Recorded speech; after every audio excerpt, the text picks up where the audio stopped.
Real Enigmas and Theories is back again with another live stream. And yes, indeed, we back. You know what I'm saying? I know I've been missing in action. Nigga, you were supposed to be here. You and I were supposed to figure this out together. I know, boy. And, you know, I kind of fell off for a little bit, but I'm still here. We still rocking. I still haven't forgot about y'all. I've been working on this crazy ass fucking video, and I'm like 5 pages front and back in. So I'm like 10 pages in on this video. And, you know, it's crazy. I got a lot to say. I have so much to say. There's so many clues still yet to be revealed. And, you know, I got Taryn in the building with me today. We're going to pull him up real quick. I'm going to go ahead and knock out these shout outs for all the beautiful people that are already here and have been waiting until we got started. Let's see who we have in the building. Let me look and see here. Oh, Carrie was first in line. She said, yay. How you doing, Carrie? Much love to you. Good to see you in the building. Christine Jellybean is in the building. Right on time. Nice. PM Philosophy is in the building. PM Case Files is in the building. Love it. Love it. Yes, indeed. Hit that like button on your way in, as PM says. Okay. We have Amy's here. Amy, good to see you.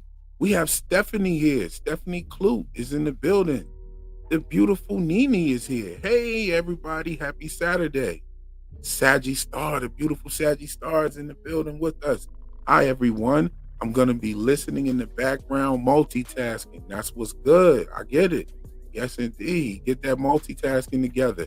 Welcome in, everyone. Please like and subscribe and share. Yes, agreed. I agree. Yes, Thanksgiving food comas are a thing. Glad you're back. Yes, they are. I'm going to tell y'all. I went over somebody's crib and they was still eating Thanksgiving leftovers and shit. I was like, bro, I'm out of here. I'll holler at y'all. You know what I'm saying? Before somebody end up with a stomach virus or something like that, let me get on up out of here real quick. And it inspired a little funny meme that I made on there. We got All City Big Hack is in the building. Good to see you, Big Hack. Yeah, me, Big Hack, and Percy was chopping it up in the voice chat earlier this week. So, you know, I haven't been totally out of touch. I've been in there. If y'all catch me, we had a little Afrobeat cook up. I did an Afrobeat cook up, and then I did a R&B cook up in the voice chat. I don't know if y'all was there. Baby Clay is in the building. Good to see you. What's going on, my people? Alvin Rogers is here. Ari Outlaw is here. Shout out to the beautiful Luna Cascade. Thank you so much for being here. Luna, I have not forgot about your video request. I am definitely going to do the American Gods season 2 episode 5 from comparison. I did do a little I think I went and figured out where I needed to go watch it at.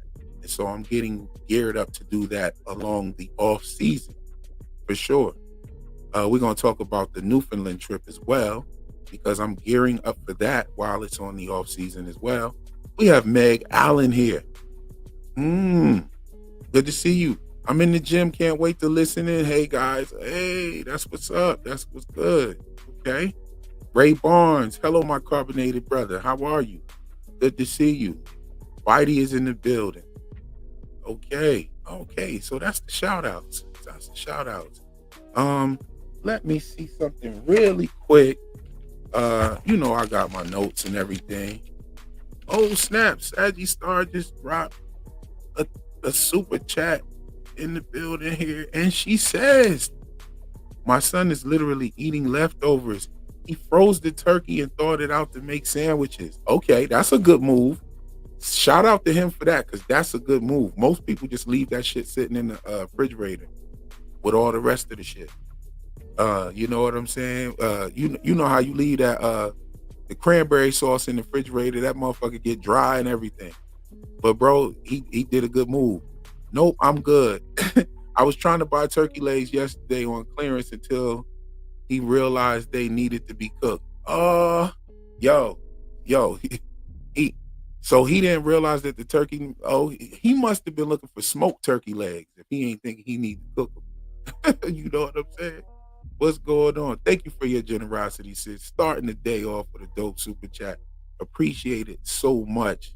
Yes, join the Discord if you really want to slide in there while I am cooking up on some dope stuff, vibing a little bit with the people as well. Because I'll stop in the middle of my cook up and we'll have a dope ass conversation.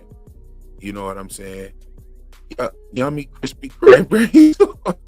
Exactly. You know what I'm saying? Soaking up that soaking up that sunlight, my green skinned brother. Yes, indeed. Yes. As much as we can. It's cold as shit in Georgia. I don't know how y'all feeling, but Georgia is cold as shit right now. It's been cold for the last couple days. So we out at the shout outs. We done with the shout outs. Thank you again, Saggy Star. Beautiful, beautiful Saggy Star. And who else we got here? All right, yeah, that's good. We got Taryn in the building. Taryn, what's going on, my brother? Real and hello everyone. Good to be here. I'm still recovering from my illness, but I'm glad to be back and looking forward to discussing with Real some thoughts that we have, some theories, some ideas about what the finale means, and yeah, I'm looking forward to getting into it. Oh yes.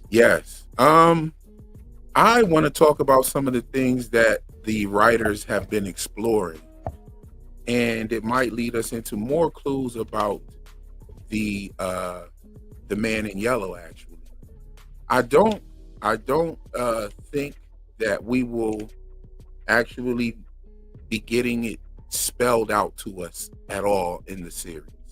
I think that it will take people like, and I've been saying this from the beginning, it'll take people like esoteric detectives such as ourselves, and you got other creators out there like Tony who look at this thing with a fine-tooth comb and they sort through the clues and they figure out stuff, and it will have to be pointed out so that the show can remain interactive in the way that it's been. One thing that I'm definitely have been noticing is some references to the Lemegeton. Are you familiar with the Lemegeton? No, I'm not. Are you familiar with the Talmud? Isn't that the Jewish Yes. holy book? Yes. I haven't read it or anything. I'm familiar with it. Okay. So it deals with Jewish mysticism. It talks about some of the demons, and then you have the Lemegeton. It is actually another word for it is the Lesser Key of Solomon, and it talks about 72 demons. And so I'm wondering if our characters, our attributes are matching up with some of these demons in the same way that your tarot cards matched up with some of these characters. So like I said, I'm working on a really crazy video. Yeah, I'm fairly certain that Elgin is the justice card, believe it or not, because Elgin is the only one who is seen in scenes with a scale behind him in the background. No, that's not true. Well, but Julie's there as well for one of them, but I'm pretty sure that he's the guy who's in the scenes where there's a scale in the background. Okay, so Tabitha and Henry are also in the kitchen, and there's a scale on top of Henry's refrigerator. Well, I guess there's a chance that Henry could be the justice card, but Tabitha's already been assigned. That's all I can say on that one. But I'm fairly sure it's Elgin just because of the scene in the basement with the scales in the background. It came pretty soon after the justice card was revealed. So I don't know. We'll see. Yo, Big Heck just said something that, hey, okay, so Tuck Everlasting. Yes, that's going in my video as well. I'm talking about Tuck Everlasting. Tuck Everlasting is about a story of a girl who meets a family in the woods who have access to a magical stream that they have drinking from, and it has granted them immortality. And so that's what I was talking about the themes that the writers have been exploring. They've been exploring themes of immortality. In the Yellow Man, in that story, Tuck Everlasting, the man in the yellow suit, he was trying to find out the source of this stream and get them to reveal the secret to him. It ends up one of the characters who has an actual music box ends up shooting him with a shotgun and killing him. So, you know, I definitely think that it's an homage to it, or it could be a call to it. But I believe John Griffin actually stated his Yellow Man came from a homeless guy who he encountered in LA and encountered him years later again, and the guy was all tattered. Did you notice that when Kenny made that comparison, when Ricky he made that comparison, what do you remember what mystical being he described the man in yellow from John Griffin's story? No. Came from? He described him as a fallen angel. Oh, he describes him as a fallen angel. Okay. And do you know what's really interesting about that? In my theory, the man in yellow is Shamsiel, the fallen angel from the Bible, who's the angel of the sun. So I found that really interesting that he made that reference. Yes.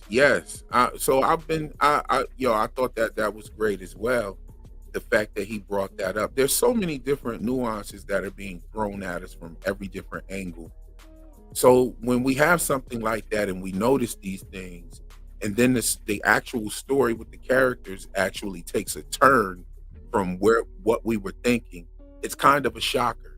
However, I'm viewing it now as I've gone from an 85. I've given it an 85. Now I've given it an 87. 2 more points I've given it. But I've gone to realize now that what they're doing is an amalgamation of a bunch of different stories. I believe that From is an actual play, and not only that, I'll throw something out there that I'm putting in my videos. I believe that all of this has happened over and over again, and not just Jewish. Yes, finally. Yes. Right.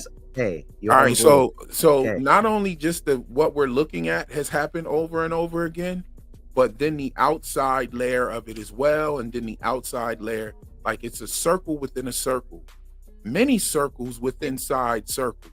Okay, so do you believe that there is an origin story, right, where what we're seeing happen in the town is like a corrupted version of the origin story that we will eventually see? So, for example, when Boyd and Sarah go into the woods, in my theory, it's Juan Borgia and Bridget of York going into the woods to go and find the Bearthok to live with, right? In the scene where everyone lays into Tabitha in the town meeting, I think that it's to represent the witch trial where everyone throws out accusations and harangues Bridget of York in the origin story, where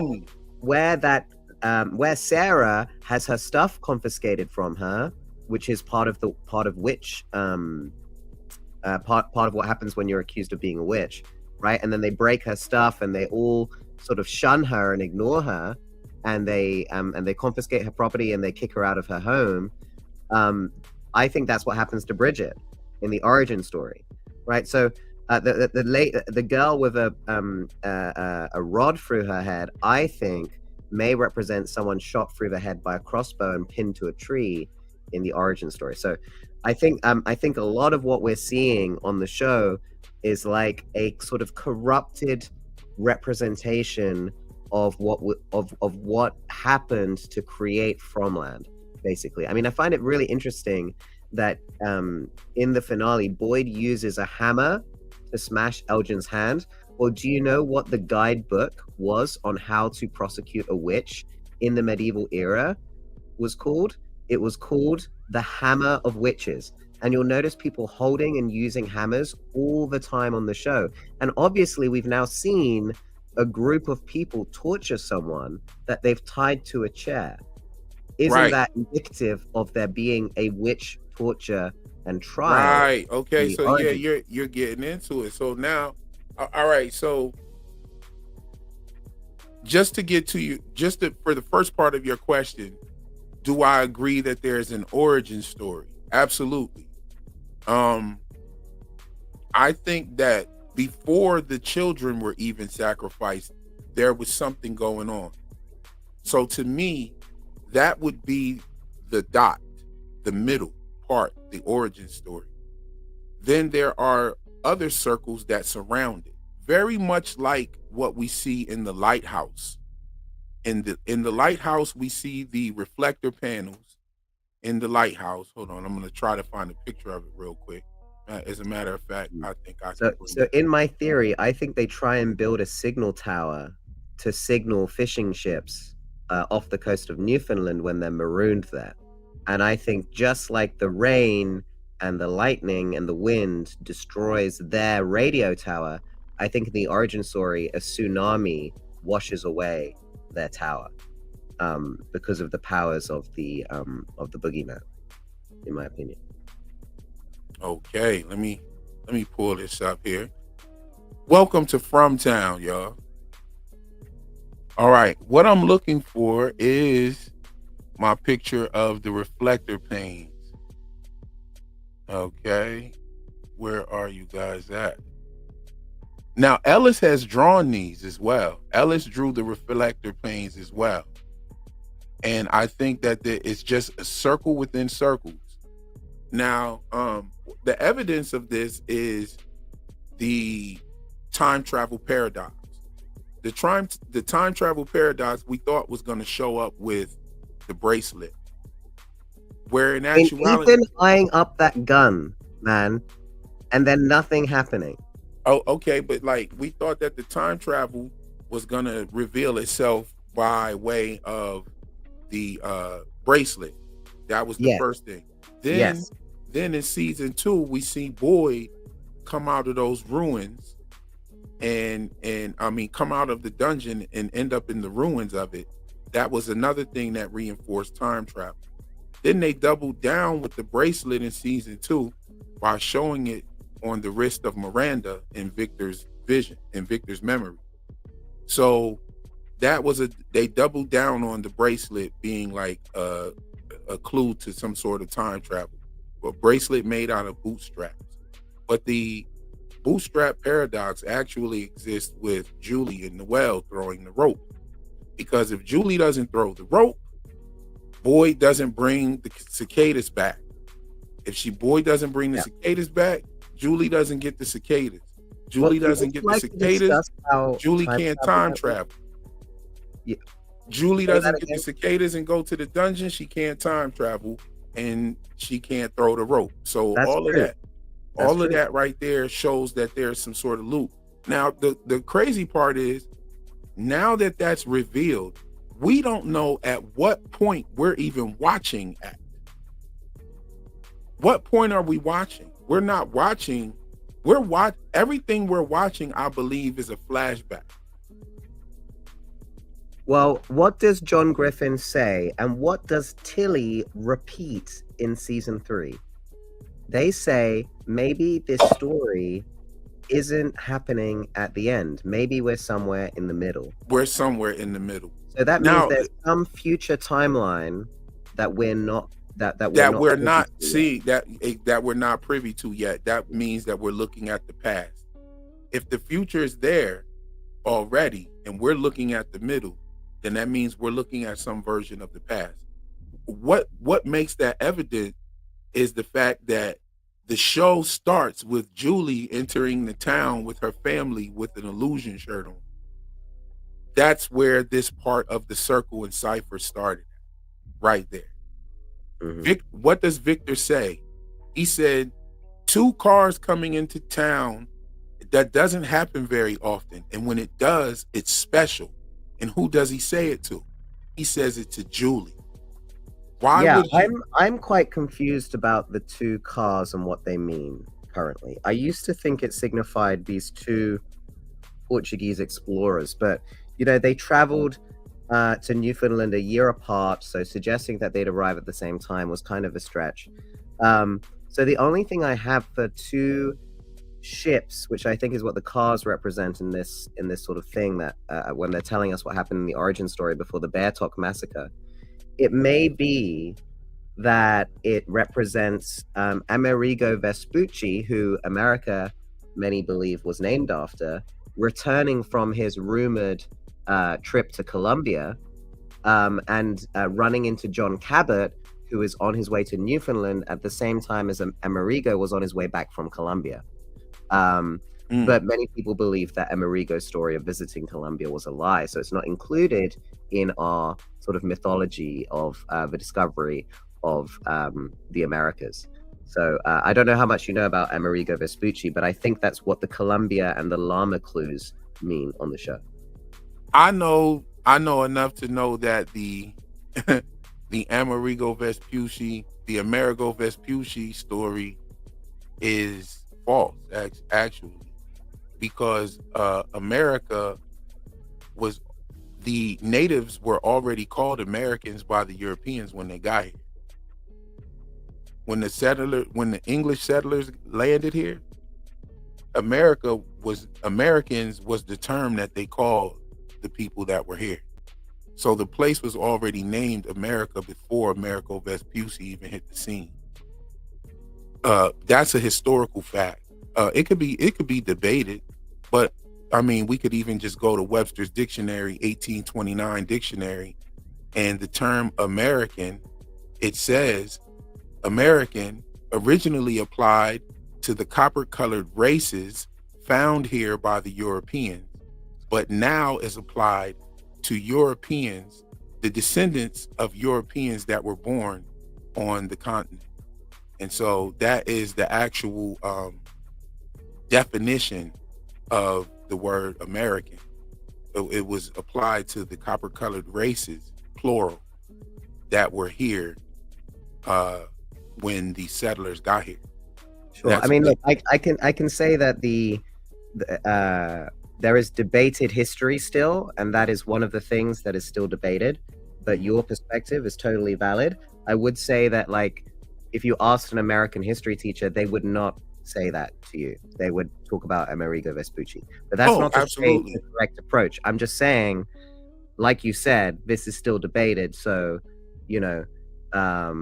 it's not settled yet.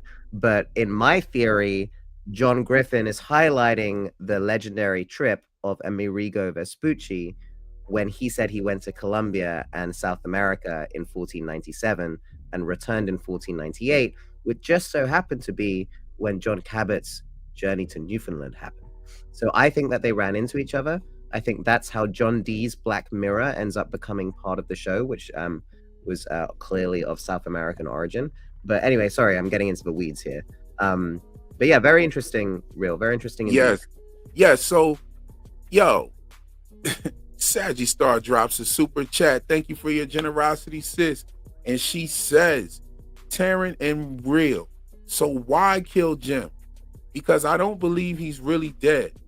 It's really bothering me. It's not fitting the story or timeline. And you know what? I have to agree with you 100%. I talked about this. And the reason why I believe is that Jim is connected to this place. I already told you guys that Jim is symbolic of the widow's son. When Ethan asked his father, if Julie dies, will we get to see her and grandfather again? He did not ask about his grandmother. So he was indicating that the grandmother is still alive and the father's dead. So this would make Jim's mother a widow. This would make Jim the widow's son.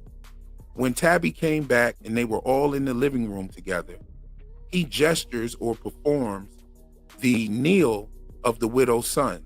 And while he's actually pouring tea for everybody, which is a libation ritual, where he's kneeling, pouring the tea, that's a libation ritual. That libation ritual indicates that he is the widow's son, who is Hiram Abiff, who is the one of the key figures in Freemasonry today, and throughout Freemasonry. He's also the builder of Solomon's temple, which Solomon was the second king of Jerusalem, who built the first temple in Jerusalem. And this is where Freemasonry comes from. This is also where we get into the Lemegeton, because the Lemegeton is telling you about Solomon summoning demons and angels to do his bidding.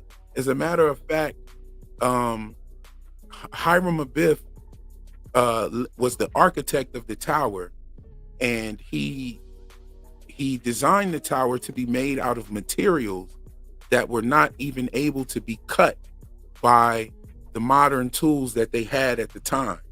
And so I think it was the Shamir demon is what he used to cut the stones. And the Shamir demon was actually a worm who would bleed on the stones, and the stones would just cut in straight lines right down the middle. And so I believe that one of the demons have been summoned in Frumland, and we're going to get into that as well. I might talk about it a little bit tonight, but I'm definitely going to put some footnotes to it in the video. The show has definitely talked about Jewish mysticism. And like Ray Barnes said, don't talk that real American story, because you're going to get yourself canceled. The shit that I got to say about the Jewish mysticism and everything might as well get me canceled. But we're going to take a shot this time. And I'm going to throw some other controversial things that I've seen in there. I'm definitely going to do a disclaimer at the beginning of this video, because it's coming in hot, y'all. I'm telling you. Real, I'm going to be back in 10 minutes. I just got to go deal with something. Okay, great time. And let me deal. We got 10 puppies here. I don't think I've sent you any videos, Real, but I've got 10 puppies, and I'm helping my dad look after them, and I need to go deal with that for a second. Oh, no problem. But I'll send you a video of them if you like. Yes, indeed. Rub one of their bellies for me. I love puppies. All right, cool. Yes, indeed. I'll be back. You couldn't pick the perfect time to dip off real quick, because I'm about to go on a serious rant real quick. Okay, all right. I'll try and listen while I'm heading off. All right. Yes, indeed. Bye-bye. Yo, so and thanks again, Saggy Star, for bringing that question, because that's about to send me all the way to this Jewish mysticism.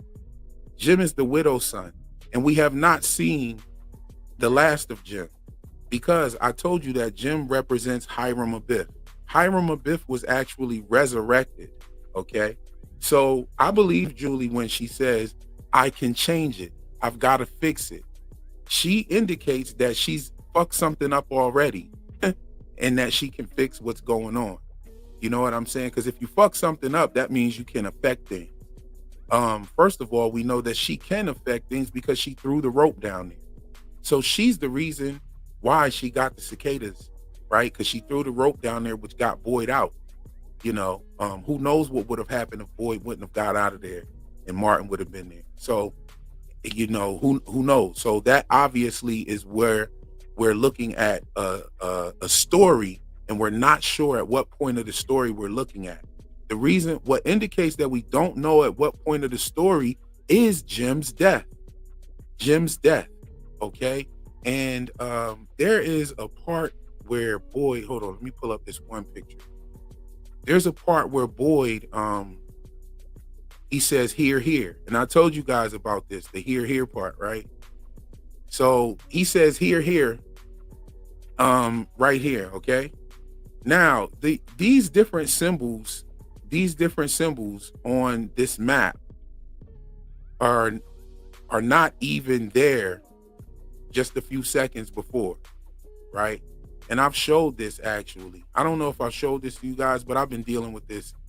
These are not even the same pieces of cardboard, people. These are two totally different maps, and they're like a scene apart. Like once you see this one, then you see this one. You see this one, then you see this one. Now, he says here, but if you notice this hand right here that has the pencil, it came from over here, okay? And this is where his hand was when he said it. This is the direction of Jim's death. if the map was full, okay, and we had like a bigger piece of cardboard and we could fill in the rest, the death of Jim is right here. Let's remember that they were putting they left the strips down right here. They left the strips down, and that's how the tires got blown out of the truck when they came back to go to Colony House. Then they had to run all the way through here to get to Colony House. Colony House is up here. Okay? So Boyd takes his hand from the area of Jim's death, where Jim dies right at the RV. This is where the accident happened, that guy. So, boom. Let's go back. And it goes from here, and he goes here to here. Now, let me see if I could pull up something else that will bring another perspective here. I think I do have it. Okay, these sigils, right? Yo, you talking about real cooking, right? This here is the sigil of Raum, okay? Or Reum, or Reim, okay? All right, so this is his sigil, okay? Now, Reim he comes in the form of a human crow. He looks just like a human crow. He destroys cities. He breaks the will of men, okay? So this is him, and he's described in he's not in the Talmud, but he's definitely in the Lesser Keys of Solomon, okay? And I'm gonna get into that. I'm just gonna get into that a little bit later, you know what I'm saying, in the video, because it's heat. It's like pure heat, you know what I'm saying. Let me see if I got something else for you guys. Just giving you a preview of what I'm cooking. All right. So if you guys know anything about these, you can go cook these up yourself, right? You can go check this shit out yourself. Go do the information. I'm giving you the clues here. Okay, so what Boyd was drawing, you see, have to do, these two drawings pointed in these different directions. It's the same drawing, but it's a lot of differences. If you look where his finger is, where it says the clinic right there, okay, that is where it says the clinic. Now look where the clinic would be here. If you notice, the clinic is where the cardboard separates at. He wasn't even able to complete the square that it pretty much went off. But over here, how did he get the complete square? Now, this is the image that it started with, but then it turns to this, right? And it does it in a split second. And there's a reason for that. There's a reason that it does that. And there's a reason why Boyd says here. It's because it's to pay attention. Yo, funny thing is I'm still pretty much answering Saji's question, but Jim is important, to say the least. Jim is very important, and he will be back. The reason why he matches up to Hiram Abiff is because he is the architect of the tower. He was literally sitting down with the plans. He designed the plans. He did the architecture of the tower, and he also he found the food. You know what I'm saying? Jim was the one who found the food and fed the people. Jim is also who was able to fix the radio. He's an engineer. He would be definitely, no doubt, very useful if we were trying to figure out how to capture a monster and design an actual trap. Jim would be most useful in that situation. And so there are many reasons why you would target Jim in this situation, Saji. So much appreciated for your super chat and your question. Don't let it bother you too much, because the video's coming, and I'm coming with some heat that you can definitely digest. Yo, you came right. Wow, he came right back at the end of the rant. Yo, what's going on with you, bro? Like, can I very quickly speak on Jim? Sure. Real, if you wouldn't mind, bringing up Jim's the actor. I forgot his name's Owen, I think. could you bring up his Instagram post where he says goodbye? Because he doesn't say goodbye, and he says, "See you on the next one." It's not What's a his name? goodbye. Eon Bailey, right? That's it. Yeah. Hold on, let me find, bro. So my thinking is, if Jim really does die in this ending, then it means that John Cabot, who's the father in the origin story, in my opinion, also gets his throat slit by someone, potentially. Because we've seen a lot of throat slitting. Yeah, here we go. Yeah. So he doesn't say goodbye in any of these scenes. Hold He on, just thanks everyone. He's grateful to everyone, etc. Where's it gone? It's gone away. I got you. It's back. Okay. Yeah. So what I found really interesting is that he thanks everyone. And what's interesting, he says, "Thank you again and see you on the next one." Okay, so That's how he signs off. See you on the next one. He thanks everyone. He says nice things to everyone. And he says it was a big secret. So, you know, it's framed as a goodbye post, but I found it interesting. what's And the Catalina part says, that I "You'll should be back, highlight? I am sure." Look down there. Where? Catalina's comment underneath says, "You'll be back, I am sure." You'll be back, I am sure. You can't leave the Matthews family so fast. And yes, that right there says it all. Dude is Iram Abiff, you heard? He's the widow's son. Can I Jim is also the say the actors have been making daddy jokes about how there's 3 daddies, and you remember watching the Instagram live reel when they were mocking the ending and talking about how it means there's like 3 daddies everywhere. I just found it really funny that she says, "We love you, daddy," here. They're still mocking it. They're still mocking the ending. It's so strange. Like, if it was an alt improvised ending, and they've already said the torture scene was improvised, and they've also said, anyway, people seem to want to hear more of what you were saying, Real. So I'll leave it there. But I found it interesting that the way that this was all framed was kind of interesting, is all I'll say. And Jim, you know, his arc is terrible, in my opinion. His arc is be everyone's least favorite character, like not be very understanding of his wife, like abandon his kids all the time, you know. And I think everything he does is reasonable, actually, and I think he gets a bad rap, but you know, he's trying his best. But I just think his arc is then, okay, I believe you now, I'm gonna stick with my kids, I'm gonna be a good dad, and then they just kill him. It's just such a strange arc. And they have Thomas messing with Jim, and we never get a conclusion to that, really. That never really goes anywhere. So I don't know, it feels very unusual, like structurally, from a story perspective, and I'm very confused by this ending. The last 2 episodes for me, I'm still trying to digest them. They just don't make much sense to me. There's a lot of filler. Like the second last episode, very little happened in it. You know, I found it super unusual, just people walking around talking for most of it. And then we have the scene, I think, with Victor and the chopping down the tree and stuff. But, you know, I just don't, I'm confused by it. I really am. And I do think whatever happens, Jim, Tony has an announcement he'd like to make.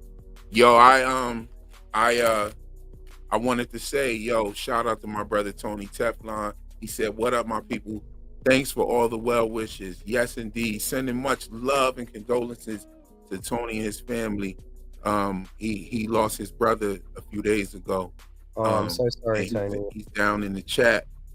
Yes, indeed. If you scroll all the way down to the bottom, Tony says he'd like to make an announcement. Can I make an announcement on the Oh, absolutely. Do you want to send him the StreamYard? Yeah, I'm gonna send him the StreamYard link right now. Hold up.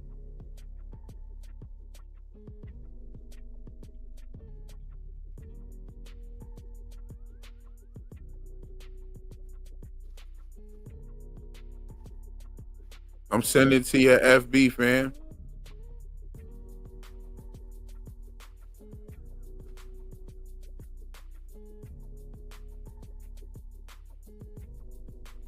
I'm curious what this announcement is. Is it gonna have to do with that event, perhaps, that you're attending, Real? Oh, I would love it. I would love if that was it. That would be a ray of sunshine for sure. Also, what did you think of Julie's wig? That I was about that, yo, right there when you came back. The wig is what let us know that we don't know at what point we look watching this shit at. We don't. The wig. It's the wig and the jeans. Julie's worn those jeans wig at is so another time. black. Say what? Why is the wig so black? Yo, that's what I'm trying to tell you. We don't know at what point in time we're watching this at, because Julie and Tabitha both have like these red highlights, these reddish blonde highlights in their hair. Yeah, they're brunettes. Yeah, and they have like these highlights at the tips, at the tips, both of them.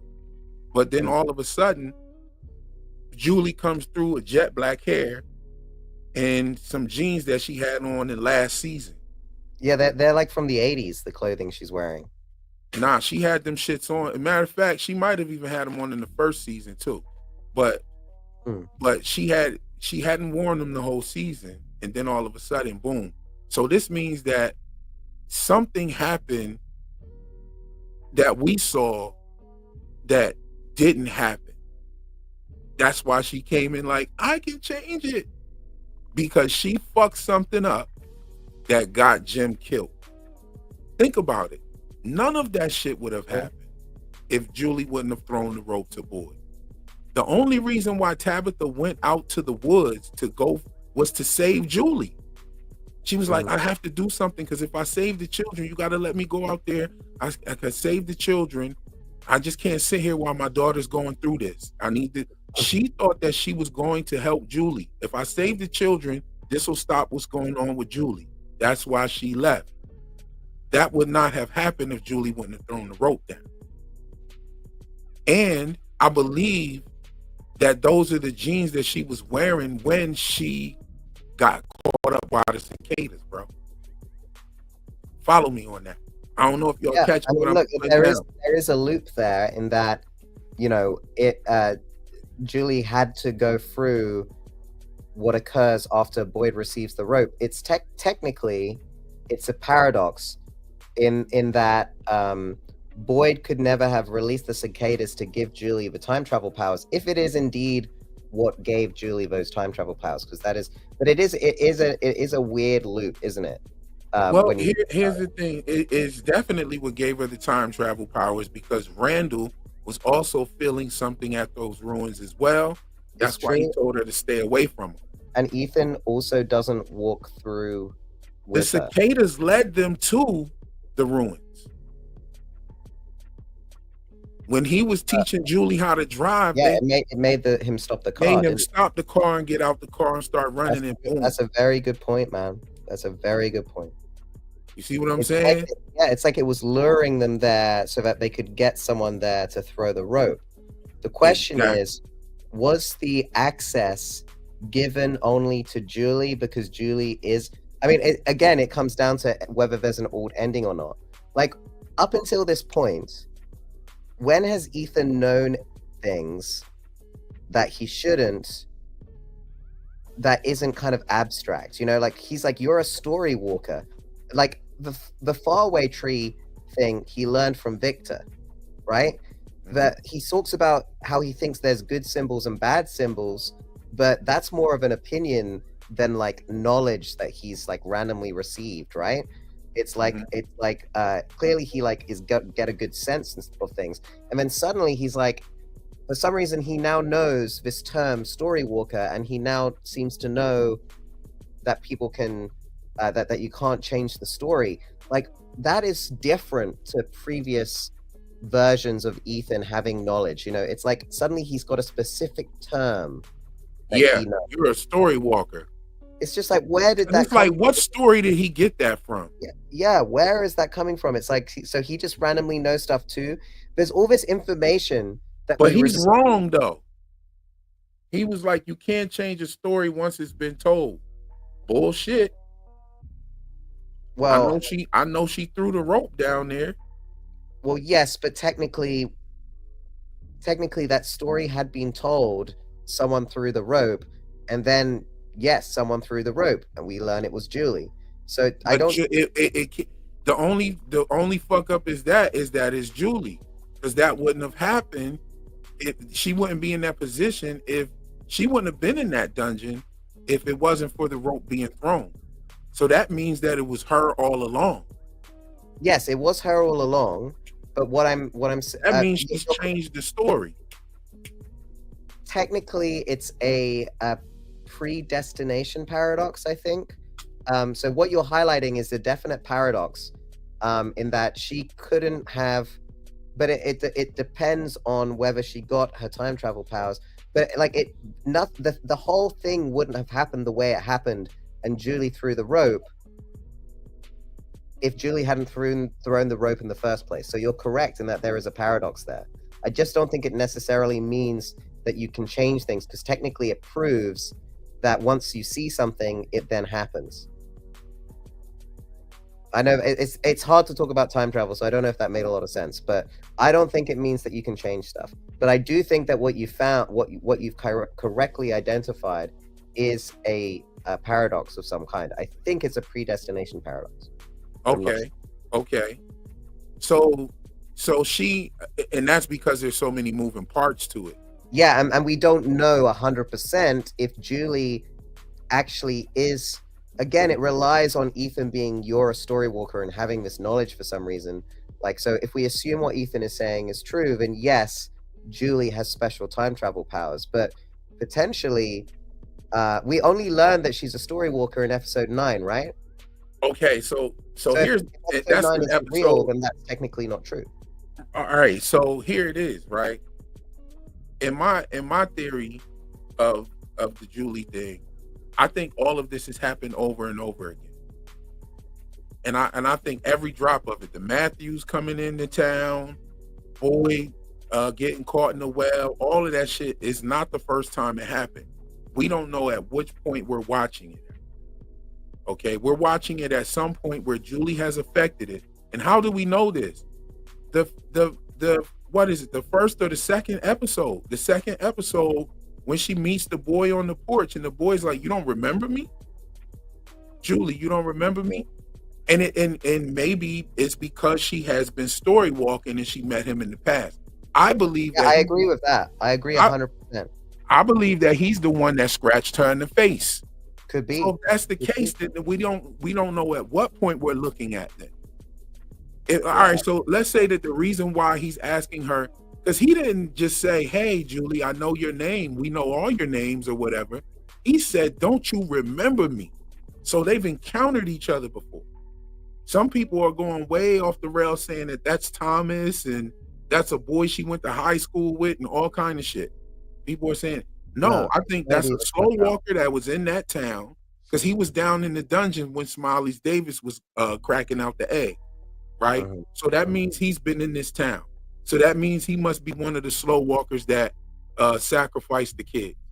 Okay, but we got the slow walkers against the story walkers. God damn it! Look at this shit. Anyway, but we got the slow walker against the story walker on the porch. Okay, so this indicates that we don't know exactly. We're not looking at it from the beginning point of them coming in there. They came in there a long time ago. The reason why these monsters know every fucking thing is because the shit's happened over and over again. That's how they know everybody's names. That's how they know that Tabitha was digging a hole. That's how they knew the ambulance was coming in. That's how they, like, all of these different things they already knew, and they were predicting these things. That's how Martin knew Julie's name, because that wasn't her first time coming in there. So you think this is kind of like an Edge of Tomorrow, Groundhog Day type situation? Yes, it's like a Groundhog Day situation. I would love that. It's not part of my theory, because I think that's a whole nother story. But I love those stories, by the way. It's one of my favorite genres is time loops. Okay, so when you watch the movie Groundhog Day, okay, yeah, I love it. I've seen it like so when he kills himself every time, he comes back and he does something totally different. He's able to retain memories. He has all his memories from every day. He's able. He learned how to play piano. He learned new languages. He learned everything that he needed to know about the chick that he was trying to bag in the movie, right? But every time he took a different route. Same thing. Yeah. You woke up in the same day. I'm But not he saying kept that his this is memories. So right. do you think? What if Victor? He's let me take this He's further. outside of this current timeline because his mother is Miranda. Here's Well, Tony in the building. oh, okay, yeah. What's going Hello, on, boss? Tony. What's Oh, I going love on? the outfit. Look at Thank that you. outfit, guys. What's Thank you. going on? Thank you. I'm about to step out real quick. That's why. Tony, that hat is amazing, man. I love it. Thank you. Thank you. I Yes, appreciate indeed. it. I think it's sorry. What color is that? It's That's blue. nice. It's blue. It's blue. But Okay. this camera, for some reason, is not showing me in my natural glory. So I don't know. I've been having problems. Tony, but I are gotta you get that channeling fixed and someone? Is that a style of someone that you're celebrating? That's Bumpy Johnson right there. everything. That's Bumpy. A little bumpy, right? Yeah, a little bit of Bumpy Johnson, a little bit of I don't know. That's fire though. It's fire. It looks good. Is I appreciate all I it. can say. It looks I familiar. It appreciate looks like I've seen it. Sorry to interrupt you, Tony. Go ahead. Go ahead. No, it's quite fine. And thank you for real. I know you've been trying to contact me. Obviously, you know I've been busy. I get your messages, and I appreciate everyone you sent to me and everything. And I appreciate all the people who have left comments and stuff about my passing of my brother and all that good stuff and everything else. It's been hard for my family and everything else, but you know, life's got to go on. And my brother was about one thing; he's about his business. So, you know that I got to handle mine and stuff now that he's not around and stuff. But what I'm going to announce here, you know, is that tomorrow night on Teflon TV, the Don Tony Teflon will be live with the one, the only, the Man in Yellow. So if you want to ask any questions to the Man in Yellow, he will be on the channel 8 p.m. tomorrow night. And this is the only place I've said to anyone about it. So 8 p.m. tomorrow night, Teflon TV, we'll have the Man in Yellow on there, and we'll be talking to him. Oh, that's gonna be fire right cool. there. I'm That's staying up gonna for be that. fire. The Man in Yellow himself. I love what all the theory crafters have been doing with that. PM was talking about the King in Yellow in the city of Carcosa, and we were just on here talking about Tuck Everlasting, the Tuck family, and their immortality, and the man in the yellow suit trying to gain the secrets of the stream that they drank from. And so yeah, I mean, there's a lot out there. Then Kenny or Ricky He told us about the Man in Yellow being an inspiration of a homeless guy in LA from John Griffin. So like there's a lot out there. I think this show is still giving us the good stuff to keep us focused and theorizing until season 4. No doubt about it. No doubt about it. But I have somebody waiting for me, so I must bounce. Just wanted to do that. Again, thank you, Real, for all, you know, for the messages and stuff you sent me. I truly appreciate it. Thank you, everybody in the comments section. You know what I mean? The comments who have said, who left comments. You know, we'll talk about it, Real. You know, we chop it up, bro. We'll chop it up later. But I got to get up out of here. Thank you again. So I hope to see y'all all there tomorrow night. Thank you for blessing us with your presence, brother. Peace. All right, brother. Peace. Take it easy, Tony. Bye-bye. Yo, that was the wonderful, magnificent, the Don, Tony Teflon from Teflon TV. Go follow Tony Teflon. Somebody drop his link in the chat. If you're not over there, go over there. Check the brother out. The brother is definitely the top from dude, you know, the top from channel. He's got, you know, the most subs. And he is the one that pretty much inspired many of us to jump off the proverbial porch and start their YouTube page, I included. And so, yeah, you know, what's going on, Taryn? What's going on? What you think about the announcement about the man in the yellow suit? Well, you know, I find it very interesting that okay, so here's a few things. I've watched every interview with this guy. I'm forgetting his name escapes me at the moment, but he seems like a wonderful actor. He's been in the game for a long time, and he has said a few interesting things. One is that he was cast at the very last minute. So he got the phone call and did the audition. He'd already auditioned for other roles previously, even before they started filming season 1. But he got this call back, And suddenly they're like, you're on a plane to Halifax tomorrow. And they made his suit there and then on the day. They decided what it would look like on the day. They decided what his makeup would look like on the day. It was all done on the day. Okay. And they filmed twice. They filmed, or maybe I'm confusing this with Smiley. No, I'm sorry. I'm confusing with Jamie Maguire's interview, actually.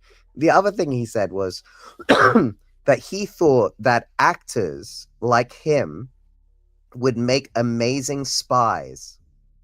And he's also posted Instagram posts with t-shirts saying crisis actor on them. Kind of interestingly. So I wonder whether and the thing that's interesting as well is that Jamie Maguire, he's also obviously in the final scenes of the finale, and he has spoken about being cast very last minute as well. Him, okay, so let's say your climax, right? Again, this is me being my crazy self saying that there might be an alternate ending out there that we'll see on Christmas or April Fool's Day or next year's Thanksgiving. But ultimately, they called up Jamie again, very short notice. Now, if you knew your climax of your season 3 was going to be returning Smiley, why would you only contact Smiley like a week on the week that you're filming the scene? Yeah, really though. Right. That is So weird. all right. So here's the thing with that, bro. I'm And not saying that he's lying, 2 days. but I think that the decisions for like the yellow suit and all of that, it being done in one day, maybe it was done to him to make him think that it was done in one day. But I think that shit was already in play. And here's another thing. I like what All City Big Heck just said. What if someone guessed the story right and they changed it? I think that's what happened with the Slow Walker shit, bro. I'm gonna keep it real with you. Like, I think I figured that shit out. Theory. I think that's a good theory. Yeah, I think I figured that shit out with the kids being the slow walkers, because they had the veins like the slow walkers. They had spider bites on them, like Boyd's spider bites. They were the same. They were balding. They have claws like the slow walkers, and they were kept down in them tunnels like the slow walkers. Where Victor, that's where they saw them kids at. That's the first place they saw the kids, was inside of those little stone cages inside the tunnels. And so I think I figured that shit out. I put a video out about it and they changed it. You know what I'm saying? Now, a lot of people, and I started my video with this, it's funny, but a lot of people think that that what we've seen has discredited a bunch of theories. Like somebody jumped in my comment section and was like, oh, you were right about the egg stuff, but man, we didn't see anything about aliens and blah, blah, blah. And I'm thinking, what the fuck? So what? That doesn't mean anything that we didn't, that doesn't mean that that's not it. You know what I'm saying? And it was obviously like a shot at alien theories, which Tony was the first one with that theory. And, who's a content creator and put that out there. He's the first one. So it was like a shot at that. And then somebody was shooting at my theories about Jim being connected to this place and everything because he's dead and all. I'm like, well, how does that not, that if anything, that even makes more sense of why he was targeted like that. Why the man in yellow came and just ripped his throat right out. And I looked in the first episode, we seen the cow get its throat ripped out. And in the last episode, we see Jim getting his throat ripped out. And it's like on some like proverbial sacrifice type shit. You know what I'm saying? Especially the person that killed the cow was the milkman. So the milkman and the cow are related, right? In theory, milkmen and cows are related, right? And so you have the man in yellow killing Jim. Are they related in some way?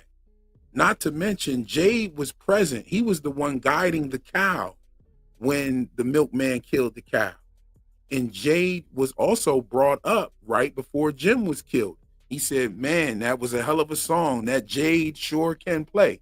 So we have Jade, an entity ripping a throat out, right? And then we have in the first episode, then we have Jade and another entity ripping a throat out in the very last episode, which, you know, that, I mean, yeah, the symbolism is definitely there. The mirroring is there as well. You see what I'm saying?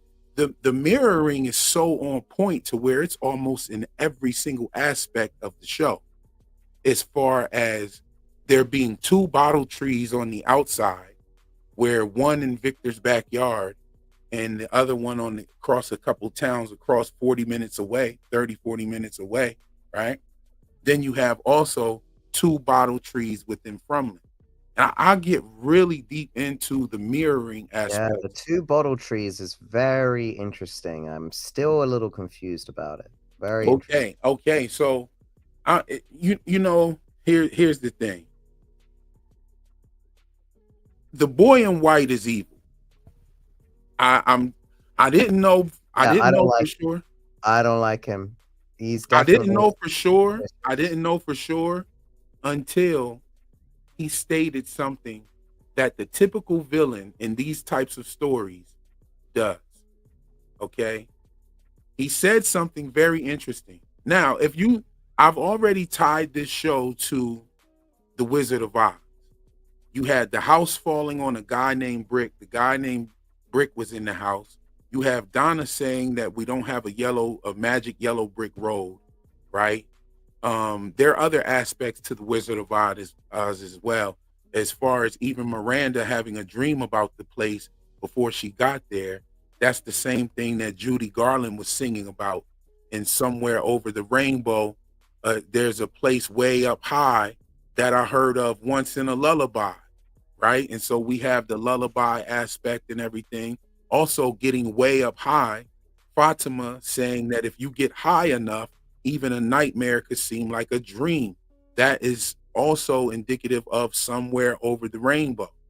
But one thing that I really always noticed about The Wizard of Oz is that the so-called good witch Glinda was evil.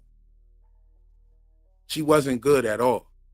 None of the witches were good, right? None of the witches were good. As a matter of fact, Glinda put cocaine on them to wake them up when they fell asleep in the poppy field. Glinda could have told Dorothy, if it was just Glinda, all you got to do is click your heels together with the red shoes, she could have told her that at the fucking beginning, right? And she points this out and says, but I was trying to show you a lesson. There was a lesson that I was trying to teach you. You see what I'm saying? And Glinda is the only person in the story who didn't have a doppelganger on the outside. Like the Scarecrow, the Tin Man, and the Cowardly Lion were the guys that worked on the farm. Two of them was her uncles, and another guy was a guy that worked on the farm with her. You know, when she fell in the pigs and all of that type of shit. So, Glinda said that she was trying to teach him a lesson. Now, the boy in white, he's just like Glinda. Glinda was in white. And he also says that he's been trying to teach y'all a lesson with Christopher and who else? What did he say? He said, I've been trying to teach you a lesson with Christopher. And then he also says, I'm just going to let you learn on your own, right? It's the same shit Glinda the Good Witch did, the quote unquote good witch. You know what I'm saying? But yeah, so the good witch is not good actually, because she could have told Dorothy how to get out there. Dorothy almost died several times. She needed Dorothy to do certain things. And what she needed her to do was kill the other witches. So she was the one responsible for bringing Dorothy there, right? So she brought her there in a home that represented equity. The witches represent the international banking system, right? Okay. And the house represents equity that fell upon the witch. The witch shrivels up. She steals the shoes and gives them to Dorothy so that Dorothy can go through the land of Oz with some clout on her feet. let's not forget that I OZ. totally agree with you. All of these connections to the Wizard of Oz are obvious. Right. It's absolutely 100% connected to the Wizard of Oz. I've explained how I think these references to Alice in Wonderland, Wizard of Oz, Hunchback of Notre Dame, all these different stories from our popular culture and our literature, I believe it's related to artists being inspired by the world of From through objects that they've gifted between each other, like a sisterhood of the traveling pants over time. But and I believe Wizard of Oz and the people involved in the creation of Wizard of Oz are receive these objects and are part of this mythology. But you have a very different theory where you believe that the Wizard of Oz is far more deeply connected to the show, right? Absolutely. And not just the Wizard of Oz, but the works of Shakespeare, and particularly That one too, I totally agree with. and particularly things that have to do with like uh Hebrew stance. You see what I'm saying? Jewish stuff. Like Yeah, even I agree with that. I agree. All of the Solomon's Temple stuff, the ephod and bephod or whatever they're called. There's a whole there's a whole Old Testament section to this story that's super important. oh yeah, most definitely. When you look at the two towers being brought to us and revealed to us in the same episode, we knew nothing about a tower until, well, Ethan did say, oh, we have to get to the tower. So Ethan was playing with his toys and he said that, and Julie was like, oh, I got a story for you. He was like, no, I can make up my own stories now. And he said something about going to the tower. We got to get to the tower. And that was like before we knew anything about a tower. But in episode 10 of season 1, both towers were revealed at the exact same time. Sarah and Boyd reaching the tower, and then we saw the tower finally hoisted up on top of Colony House, and we saw those at the same time. Those towers represent Joaquin and Boaz, in Freemason. So yeah, I mean, it's a lot of Jewish mysticism in there as well. And I'm like I said, I'm gonna get into that real heavily in I my. met so many Freemasons on my trip to Egypt. It was crazy. Oh So yeah, many. oh yeah, most definitely. And of all kinds, like the Of all Egyptian walks of life, Freemasons. all It Masons was from all over amazing. the world. Yeah. It was so interesting. They did like a whole presentation. It was pretty impressive, actually. Anyway, Yeah. sorry. So I also believe that, this show is very, and I just want to put this disclaimer out there that all of my videos, including this live stream and all my live streams, are for entertainment purposes only, due to the show from that is currently on MGM. And that's why I say the stuff that I say. But there are a lot of things that I believe that Hollywood directs to be inserted into a lot of these series.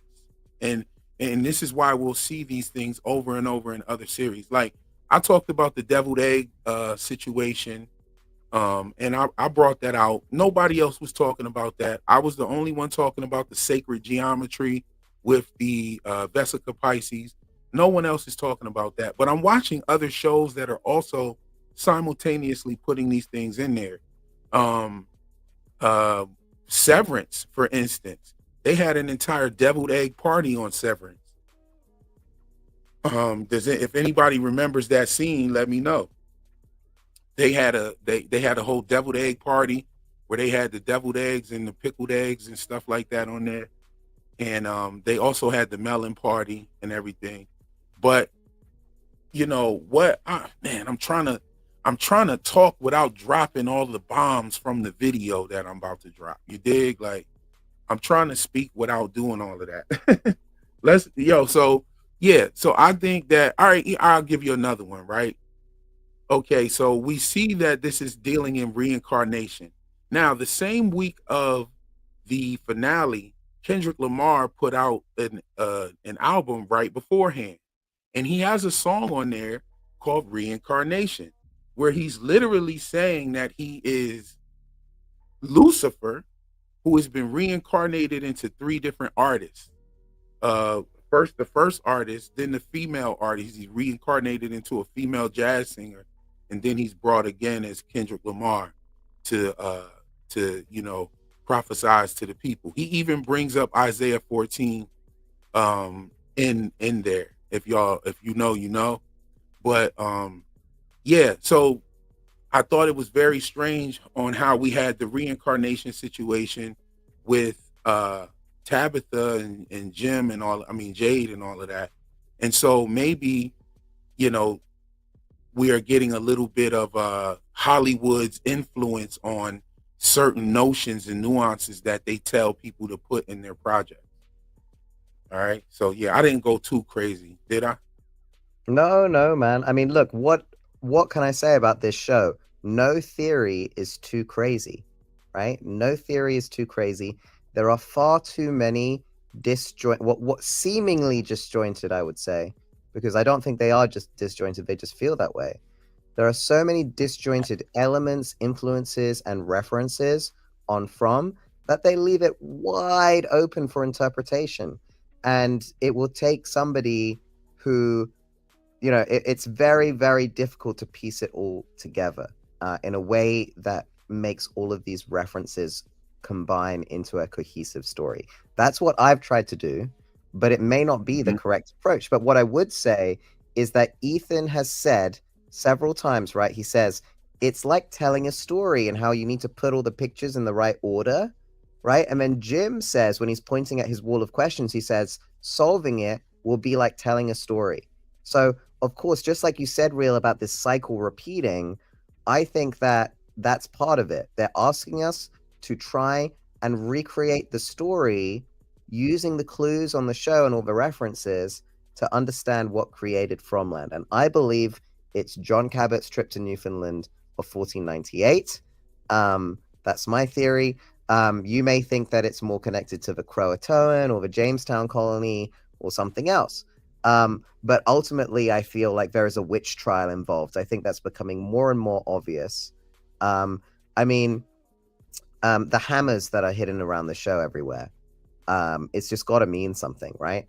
And the hammer of witches. I mean, what's also really interesting about this is that Father Katri talks about bestsellers. Do you know what the number one bestseller in the world was at the time of John Cabot? What was that? That's a good one. It's the Hammer of Witches. Whoa! So you're talking about John Cabot. We're talking about like after the printing press was created and everything. Yes. During the time of John Cabot, the most popular book in the world, other than the Bible, although it's still debated whether the Hammer of Witches outsold the Bible, but it was the number one bestseller of the time. You know what the other bestseller around that time was as well? I believe it was Bram Stoker's Dracula. Oh, I think that came later. That came later? That's like 200 years later. Really? Yeah. Bram Stoker's Dracula was written in the 19th century, I think. 1897. Okay, yeah. So Bram Stoker's Dracula was one of the most popular books around the time of the first motion picture. My fault. Yes. Yeah. You know what's interesting? I believe that the real Dracula and Matthias Corvinus, I think that they're both characters, historical figures in the origin story. Oh. Okay. Yeah. I genuinely think so. Remember how I told you how these modern writers are inspired by the story of Fromland's origin to write their own stories, and that's where these references are coming from. So just like I said, okay, so that's how I even came across the information about the Bram Stoker's Dracula book, being that what that was during the time around the first motion picture. The first motion picture was by the woman Alice Guy. She had the first narrative motion picture, and that showed up in From as well with the Cabbage Patches, because he literally he throws a cabbage at Kenny and literally said they're growing in patches everywhere. And so that's totally a clue to the Cabbage Patch children of the Alice Guy time. So like, yeah, they're throwing these things in there, and it kind of takes you on these little paths and journeys to certain lore, and you might even find something else on that journey that fits right in as well with Fromland. and you'll see that, okay, so yeah, this is a connection right here. This means something. You know what I mean? But it's now, bro, it's even getting down into the gestures that they're making, the hand Yeah, gestures, I'm the leg starting to gestures. think you're right. The way that the boy in white moves his hands when he's talking to Christopher is something that we need to get to the bottom of, Oh, right? it's a hand. Because I broke it down. It's a hand gesture. Hold on, let me find it. Let me. but Oh no, go ahead. Keep talking. I mean, look, I don't know. I know. I think you sent me something that you thought it was, and I didn't agree that it was a close enough representation of the move that the boy in white made. Maybe, but maybe you've come up with something else since then. I don't know. But for me, that hand gesture is law. That is law right there. So we need to figure out an exact replica of that. Also, him doing the about face motion when he was talking to Victor.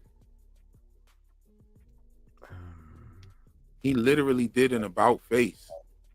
I don't remember that scene. When I rewatch season 3, I will look out for it for sure. And another thing is he kept his arm bent just like the picture of that Miranda allegedly painted, which I'm doubting that she painted these things. More and more, I doubt that she painted these things. Can I also give you another reference, Real? Did you notice when Tabitha walks in on Victor in the root cellar that he's replicating a scene from the Blair Witch Project? Yes, I did notice that. What is So the again, significance of that? I just thought that was creepy as hell to me. dude, I'm telling you, it's one of the people involved in the creation of the Blair Witch Project received one of these items and were inspired to create from based on that. Oh shit, bro, you got some beautiful puppies over there. Oh, do you want to flash them up on screen? I bet people would like to see them. Can I? Yeah, go for it, man.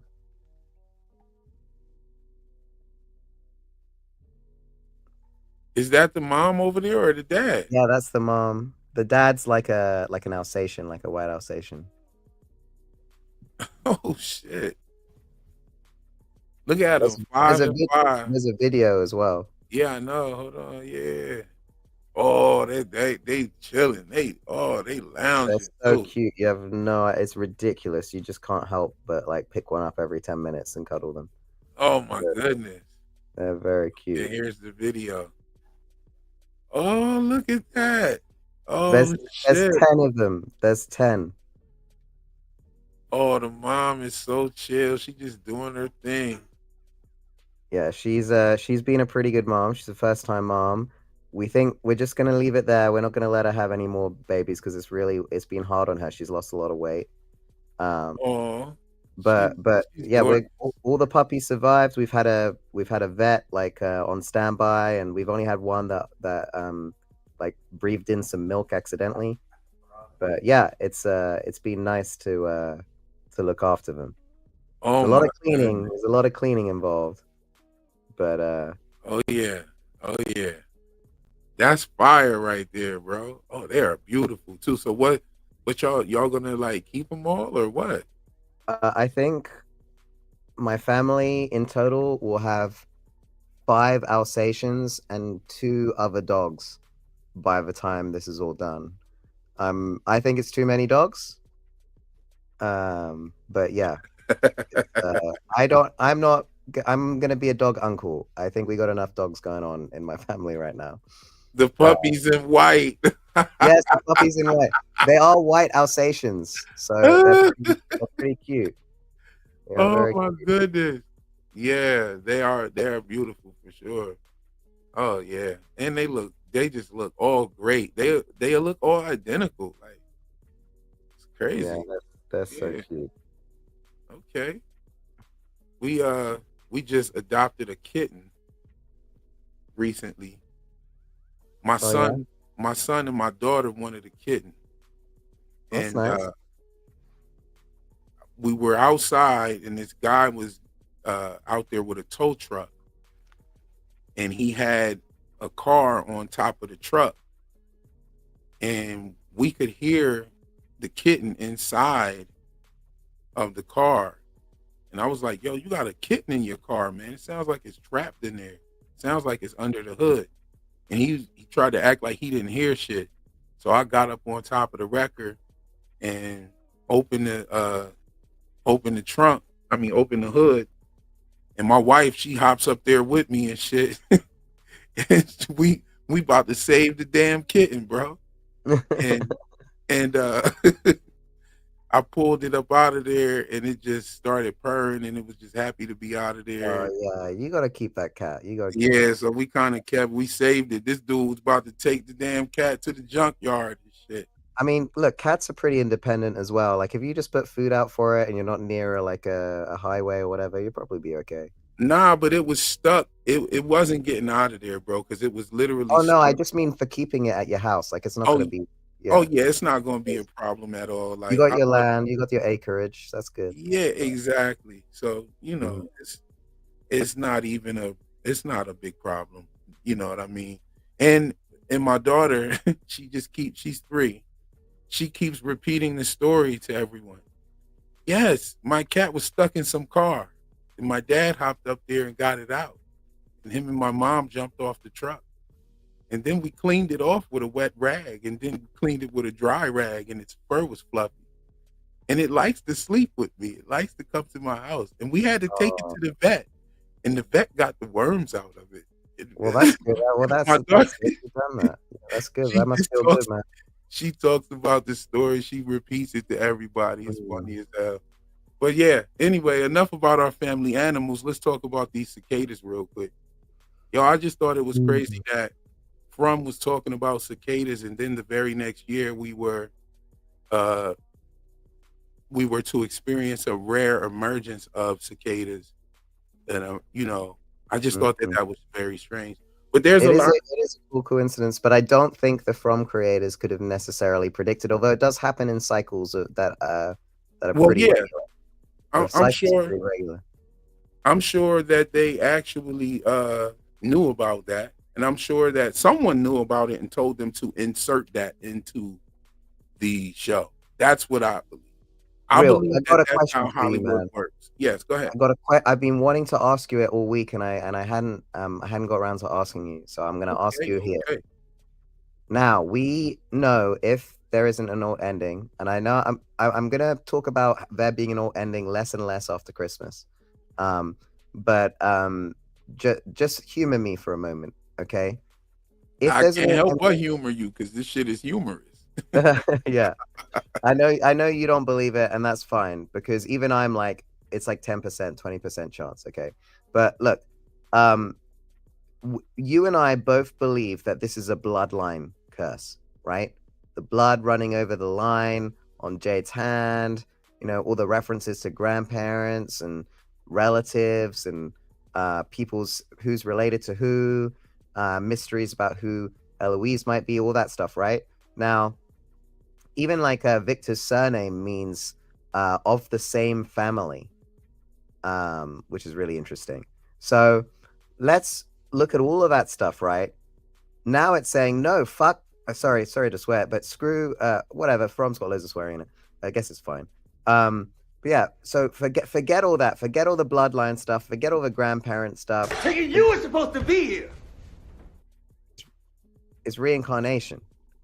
So do you still believe that bloodline is over and that was a red herring, or we were just reading too much into it? Or do you think that they're going to do both reincarnation and bloodline curse at the same time, as well as time travel, all at the same time?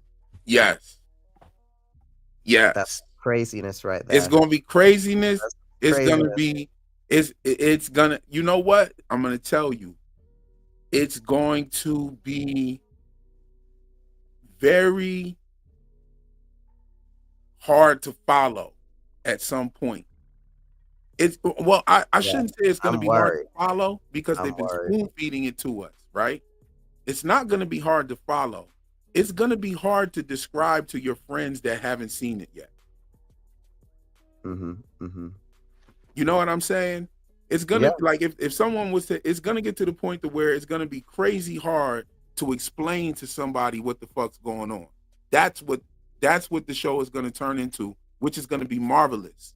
People are gonna love that, and it's gonna just be one of those things that you're just You have to start the shit from the beginning and pay attention. I sometimes envy the people that have not seen the show and have now the chance to sit and binge watch 30 episodes, bro. But they'll miss too much. They'll miss it all. That's the problem. No. They'll miss Imagine being so able much. imagine from when the first time you watched from being able to watch all 3 seasons and you were theorizing and you were cooking in the middle and in betweens and everything. And then you got thrown this mean curveball. I think yeah. I mean, look, it's all I'm saying is it's already super messy. Tabitha now has 3 husbands. 4 partners.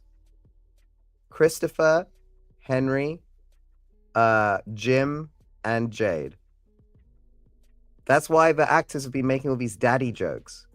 It's like, who's the daddy now? Jade is They daddy. must have watched my live stream right after the show because I made all of those jokes in the live. I did a live stream right after the show, and everything that I was saying, they were saying in that shit. Somebody must have watched that live stream because I made all of those jokes about the 3 husbands.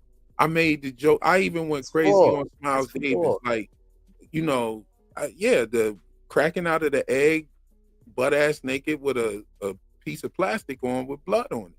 It's wild. And we waited 3 episodes. We waited 3 seasons to see that. How the fuck did we wait a season and a half to see the monster come back that Boyd already killed? Was wild to me. But when I looked at the whole season in a whole, I was like, oh, I see what you guys are fucking doing. You're answering all of the questions. You're talking back to us. You know what I'm saying? They're talking. They're Hawk Tour. You feel me? Oh man. Pause. Oh dear. Yeah, the four lovers thing is really messy. I don't get it at all. Like, what is Jade? Do you know what the actor for Jade said what his relationship with Tabitha is going to be the next season? Do you know what he said? Awkward. Awkward. Yes, of course it is. And what about the relationships between all the characters who were complicit in torturing a young man barely out of his teens? Where does that leave us? Like, I just feel like they've written themselves into a really weird corner. No, they haven't. Well, they haven't really. They've written themselves. They've written themselves into a corner where we're really gonna be struggling with some different emotions come season 4, because we're totally gonna feel different towards like what's going on with Tabitha and all of that situation.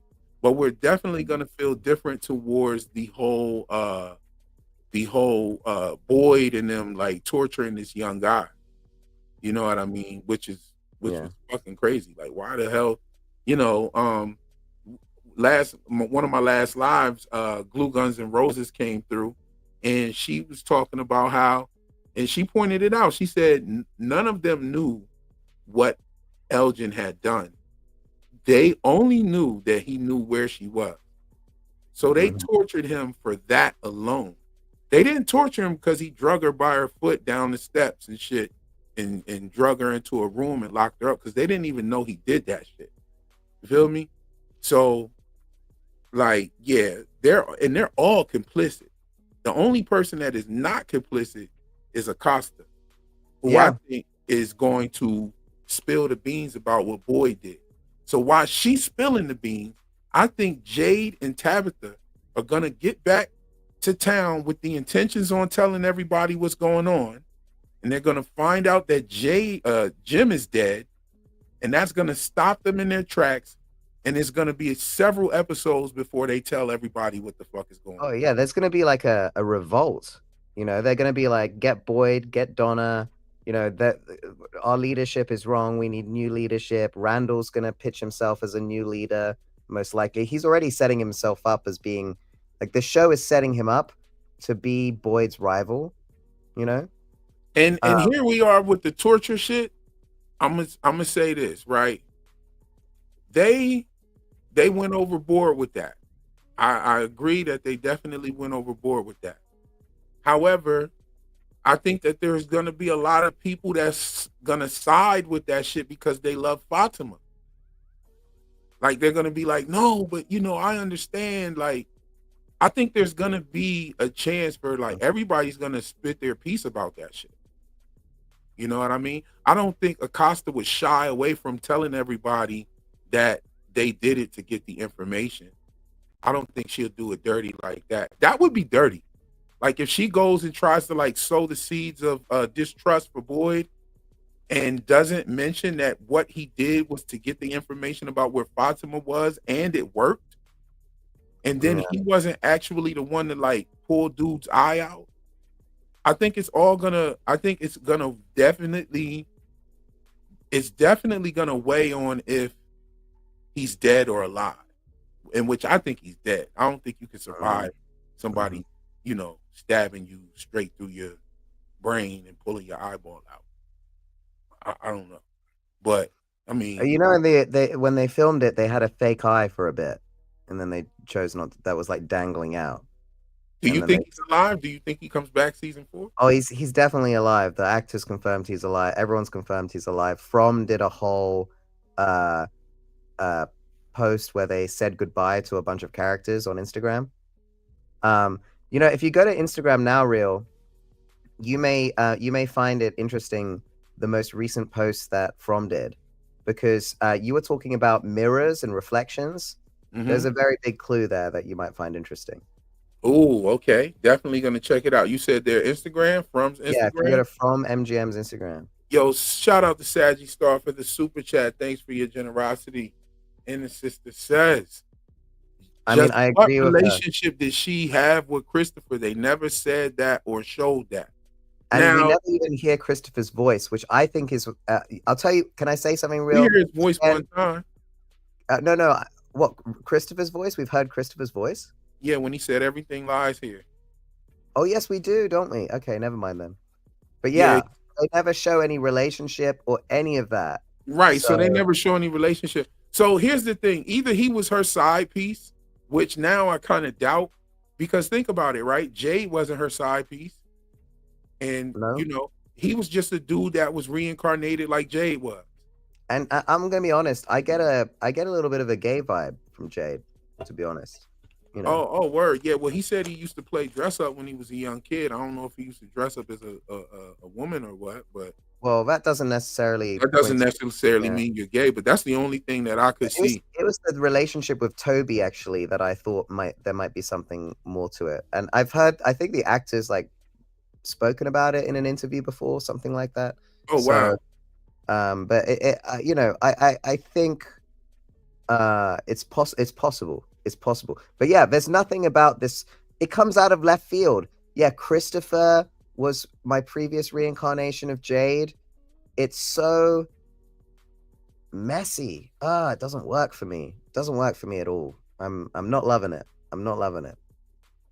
So I agree with you, Saggy Star. I agree with you. Doesn't work. Never seen. Comes out of left field. Completely impossible to predict. Yeah. Okay, I'm back. I don't know what happened just now. Okay. We didn't miss much. We didn't. I was just talking. Yeah, that's so dope that it came right back and I was still in there. I ain't know what happened. My whole page just was like, what did it say? Oh snap! You need to restart or some shit, and it just came right back. So I'm good. Thank you. But yeah, so you were saying, I didn't catch what you said, but it was interesting. You said something about Jade. What now? I can't remember. I was just saying that I don't love the reincarnation thing with where Jade was Christopher. Karen Pierre saying you can't love it. You already wrote an alternative script in my head.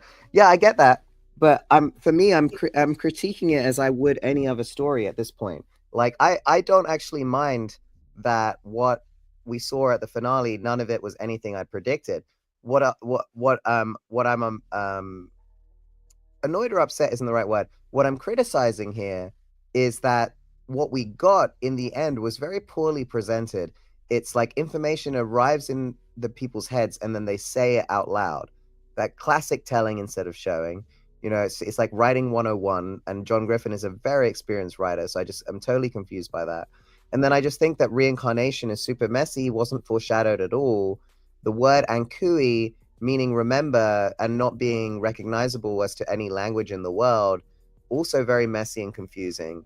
And yeah, I just, for me, it's not that it's something that I didn't picture. It's that it doesn't make very much sense to me from a storytelling perspective. So that's all I can say there. There's been many stuff in season 2. There's been a lot of stuff in season 3 that happened that I didn't predict, that I enjoyed a great deal. All of it was awesome, except for those last 2 episodes where I didn't agree with the direction of what happened there. It just didn't work. It was for like so many reasons. It just totally confused me. It was a totally different tone of writing.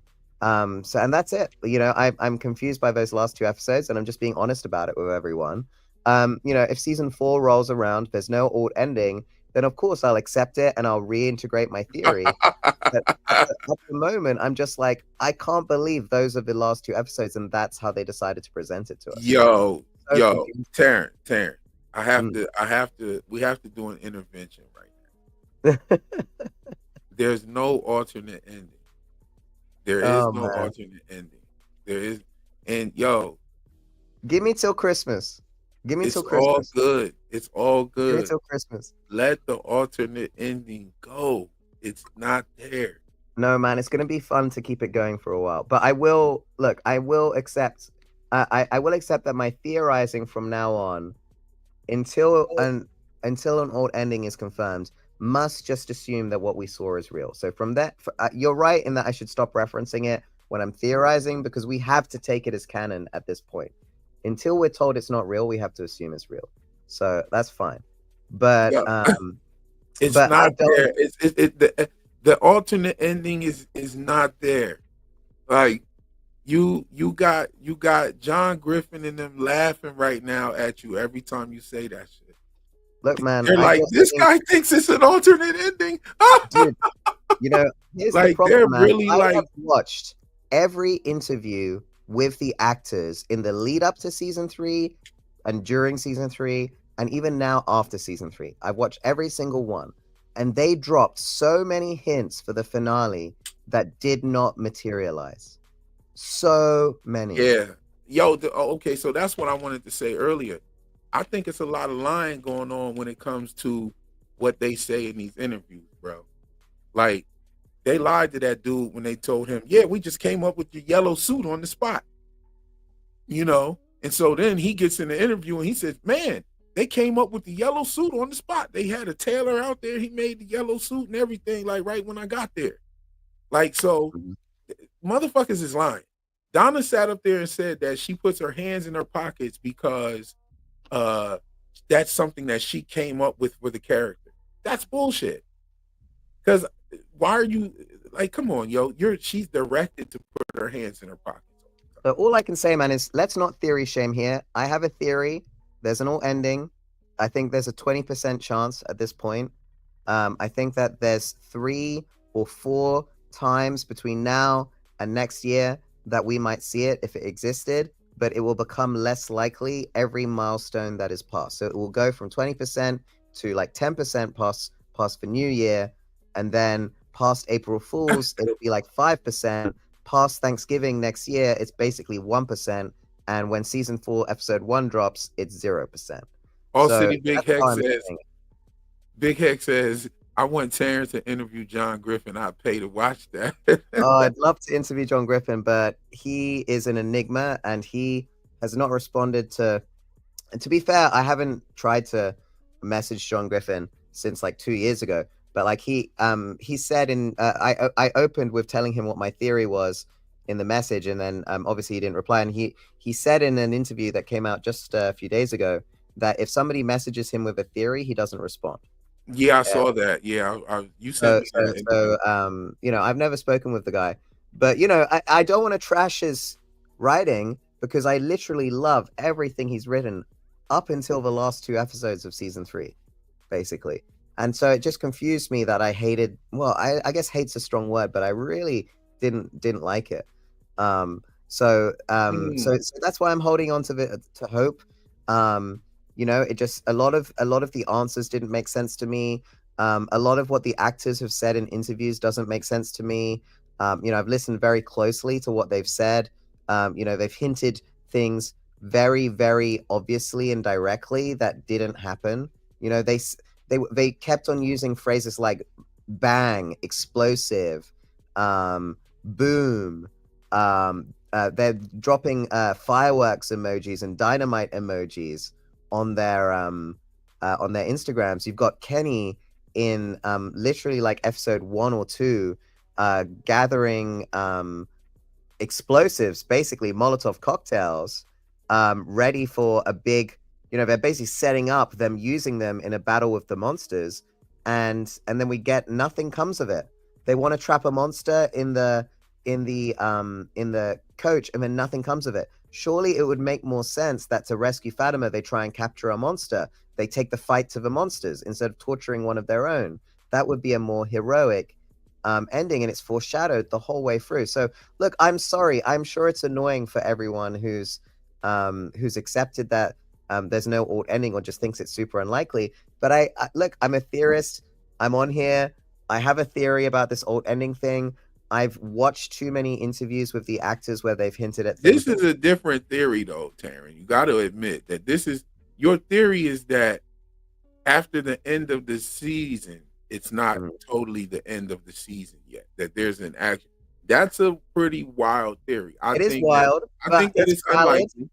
It's valid, but I won't raise it as often because it won't be very interesting for people to hear me theorizing about a version of the show that they haven't seen, that hasn't been proven, and that they should ignore the last 2 episodes. Like I get it. But where would you get the theories from if we haven't seen it, you haven't seen it? Well, I haven't seen it either, of course, but if there is an alt ending. But what I'm saying is like telling them that there's a hypothetical for ending. Look, people are going to be rude to me in the chat. That's fine. Are they being rude? Don't be rude to the brother. Don't be rude to the brother. Let me shout out Ari Outlaw for this super chat. Thank you for your generosity, sis. And she says, I read somewhere the scene with Boise and Ellis in the chimney was removed in the UK version. But so many people form theories around that scene. Yes. That's interesting. That's very interesting. I wonder how many scenes are not consistent with them from, and are there other scenes in the UK version? Dude, did you know what Tilly? Do you know what Tilly says in the Spanish version to Fatima when she says "run away"? No, she says "run away, princess." And didn't I tell you that Princess Bridget of York is the witch in the origin story? Oh yeah, that's crazy. That's so crazy. Okay, so they're different lines, right? Which that one is a lot easier. I'm wondering why they would pull the scene with Ellis in there out of it. Crazy. Why would there be any differences in any of them? Real, we can't really hear you, man. I think you might have stepped away too far. Can you hear me now? Yeah, sorry, you were just a bit far from camera. Okay. Aren't we going to talk about The Earth Abides as well? Yes, we're going to talk about Earth Abides. Who's seen Earth Abides so far? I've only seen the first episode. It's very hard for me to watch MGM stuff in the UK. Basically, what I do is I have to watch it via VPN, and then when it drops on Amazon Prime, I buy the whole season in HD. So that way, I watch it when it's not technically available in the UK, but I make up for it by buying it all in HD to pay my fair share. So I heard that you may potentially be getting early access for that one because it's not really a theory show. It's more of a review show that you review after the episodes, right? Yes, I am. I have got the whole season of Earth Abides, and I have not watched the whole thing yet. I'm right there where you guys are with the first episode, but I am. Sorry, just to clarify, I didn't see people being rude in our comments. I just meant on Reddit and stuff. People being rude and stuff. Is all I'm saying. Is that like I have to say what I think. If I think there's an alt ending, then I have to speak about it. I'm not gonna be quiet just because people are like, oh, drop it, shut up.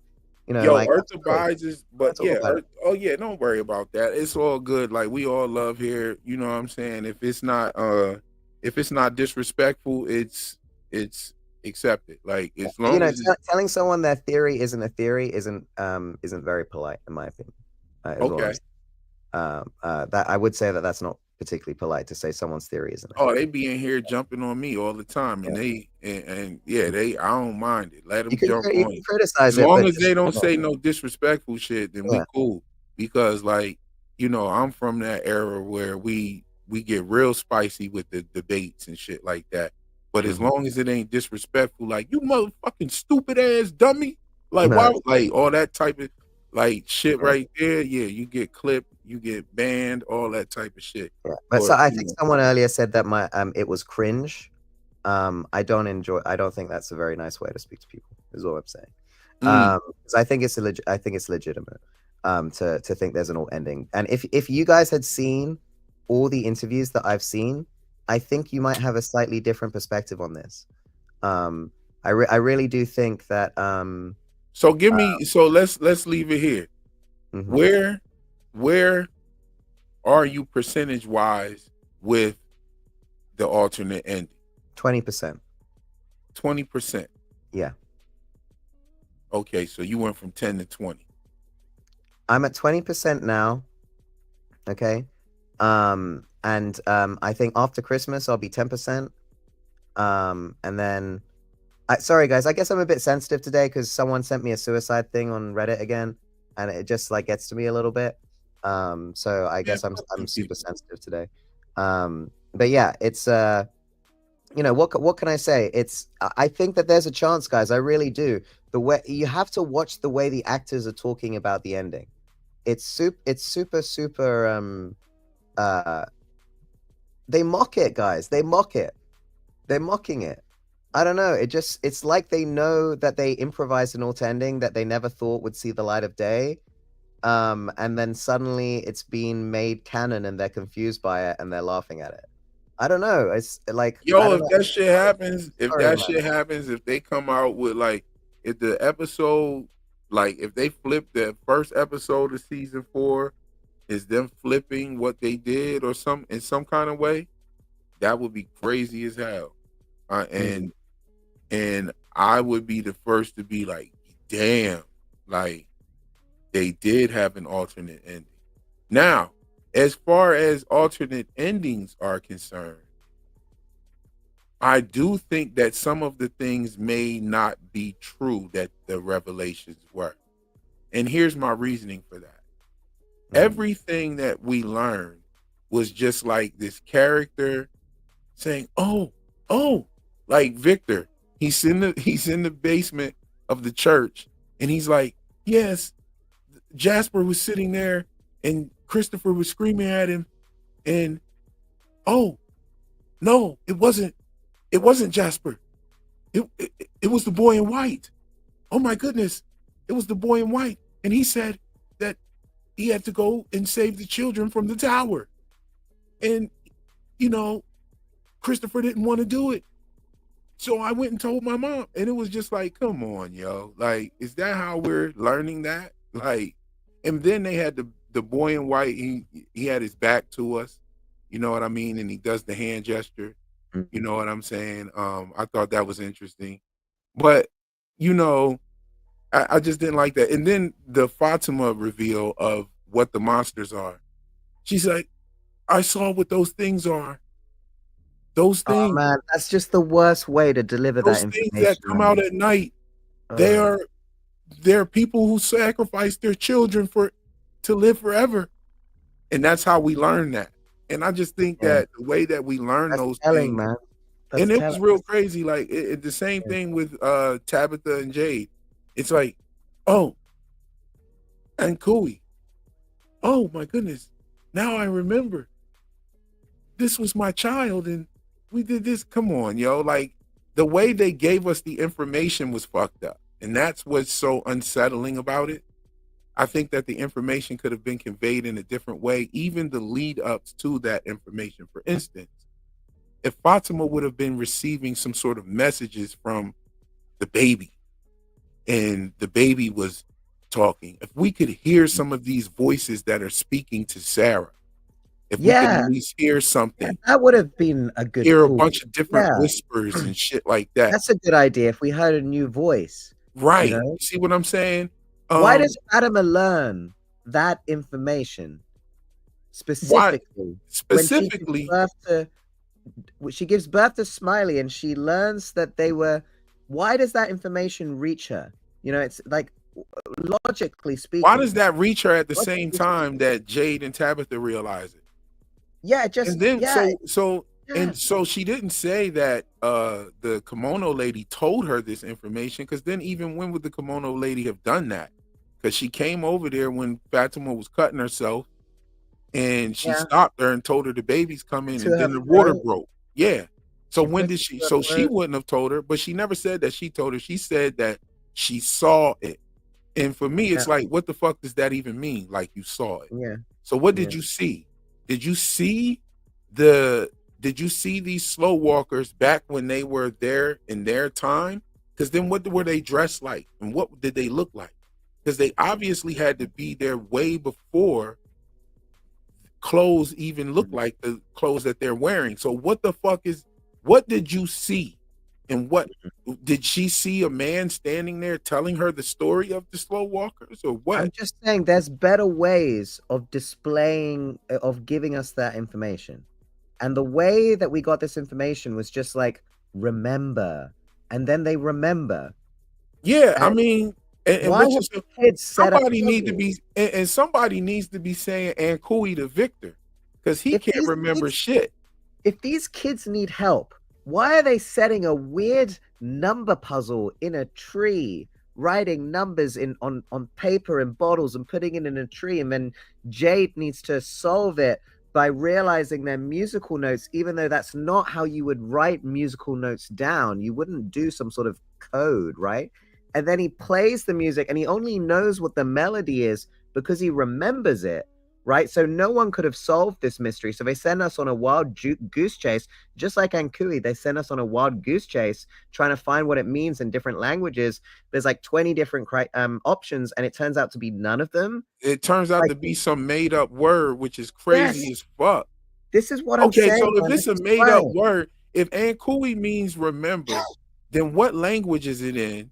And what language did these kids speak to make them say Ankui means that?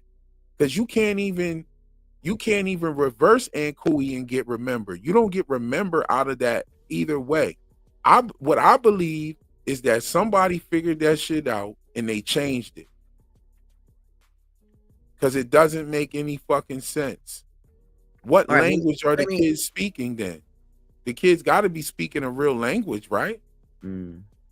What language Yeah. are they speaking? All the kids seem to be from the same time period, so they obviously all had to be there at the same time.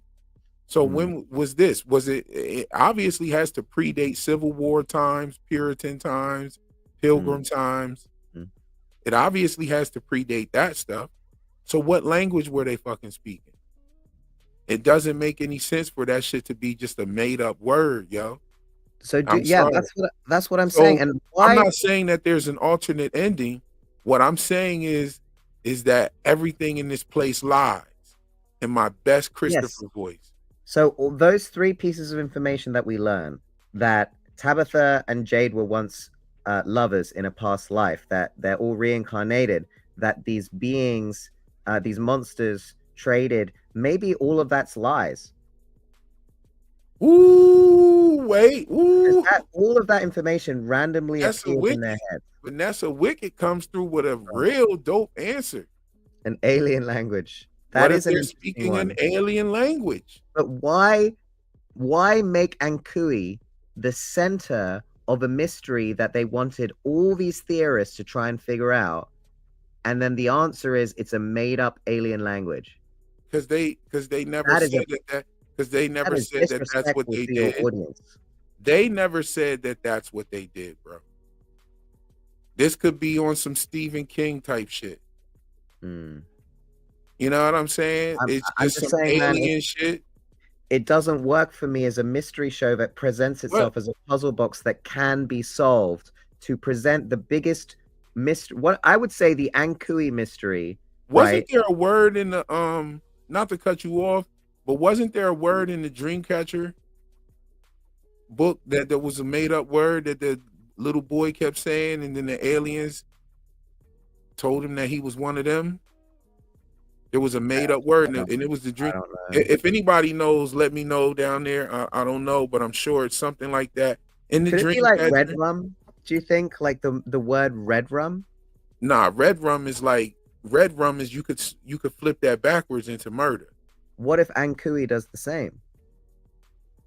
We tried that. Oh, just like the reflections thing, right? So if you go on Instagram, I'm just going to read it out to you, man. Luna says, or a language that is ancient has been forgotten. That's a good one. I mean, but there would be some type of phonetic brethrens that we could I've done find that. to it.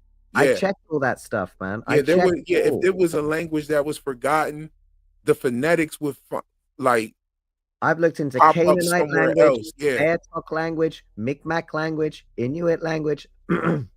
I've gone through dead languages and living languages. I've been through it all. I've been through these websites that let you check phonetic pronunciations. I've checked it. I've like done does all. anybody speak Aramaic today? There's probably people who are able to translate Aramaic because they're I'm talking researchers. about, is there any place on the world where people speak that as a language? It's possible that certain Jewish groups may continue to speak it. Well, Jewish respects. Hebrew and Arabic are very similar because they both come from Aramaic. I suspect that Aramaic has evolved into a more modern version. Let me see here. Actually, just go on the Wikipedia page and scroll down. So there are modern. Yeah, so it is spoken in parts of Syria, Lebanon, Mosul. Interesting. Okay, so it's still kind of spoken. Okay, so it is still kind of spoken. Yeah. Okay, so yeah, that's what my point would be about a forgotten language. You know what I mean? Is that the phonetics would show up somewhere? Because I mean, you could, unless it's people on an island somewhere, I guess. But like if you're on an island and you had a language and it was lost to time, and then there's no phonetics that would have a brethren to reference into another language. It just doesn't make sense that Ankui would be a made up word, bro. It just doesn't. I have a question for you. Can you please explain the scenario where a group of ghost children who were sacrificed many years ago, who now somehow need to be rescued by the reincarnated souls of some people who were there when they were sacrificed 500 years ago, let's say, that their solution to getting saved is to scream a made-up word that somehow means remember at the people who were involved, and then to put a puzzle over hundreds of years in nonsensical numbers for a chromatic 12-note scale that translates to a song that is not a chromatic 12-note scale, with numbers instead of musical notes in bottles, which then cannot be solved by anyone but those two, and only based on them recovering memories while trying to figure out the numbers. And then and the actor Yo, all right, so here's one even better. And this even speaks to one of the things that I definitely dislike about season 3. I dislike the fact that when we were watching season 1 and season 2, you looked at Victor as this character that knew something that would be extremely helpful. And in season 3, that totally falls flat, especially with the answers that we got. None of that shit even has anything to do with Victor. Not the Smiles Davis shit, not how the kids became that, This is No. some information that he heard secondhand through a conversation between, or firsthand through a conversation that he wasn't even in. And the Yeah. recollection of that doesn't make sense to what he previously told us at all. He said that his sister Eloise told him that his mother went to the bottle tree to save the kid. Now, when the fuck would she have told you that if she went with your mother and you didn't see them again? That makes no sense.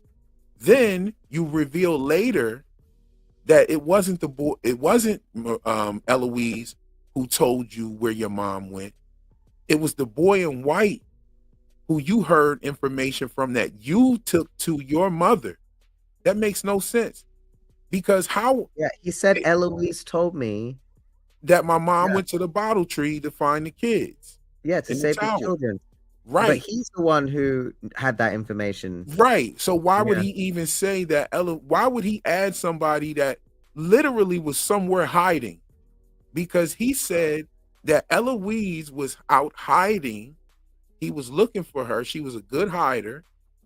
And he looked for her in the basement. And that's when he stumbled across Christopher and the boy in white standing there talking. My thing is, how is he able to just stand there while the boy in white is talking and the boy in white not turn around and be like, hey, Victor, like, what? That shit makes no sense. It's not. So I'm sure that the boy in white didn't walk down the steps. I'm sure he just like materialized and appeared down in the basement with Christopher. Do you think the boy in white? You see what I'm saying? None of that shit makes sense. It just doesn't jive right. Anything Victor says, he says, I first met the boy in white after the two cars came.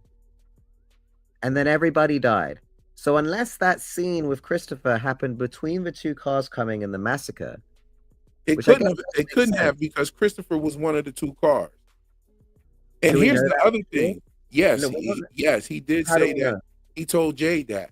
He said there were two cars that came before and Christopher was in one of them.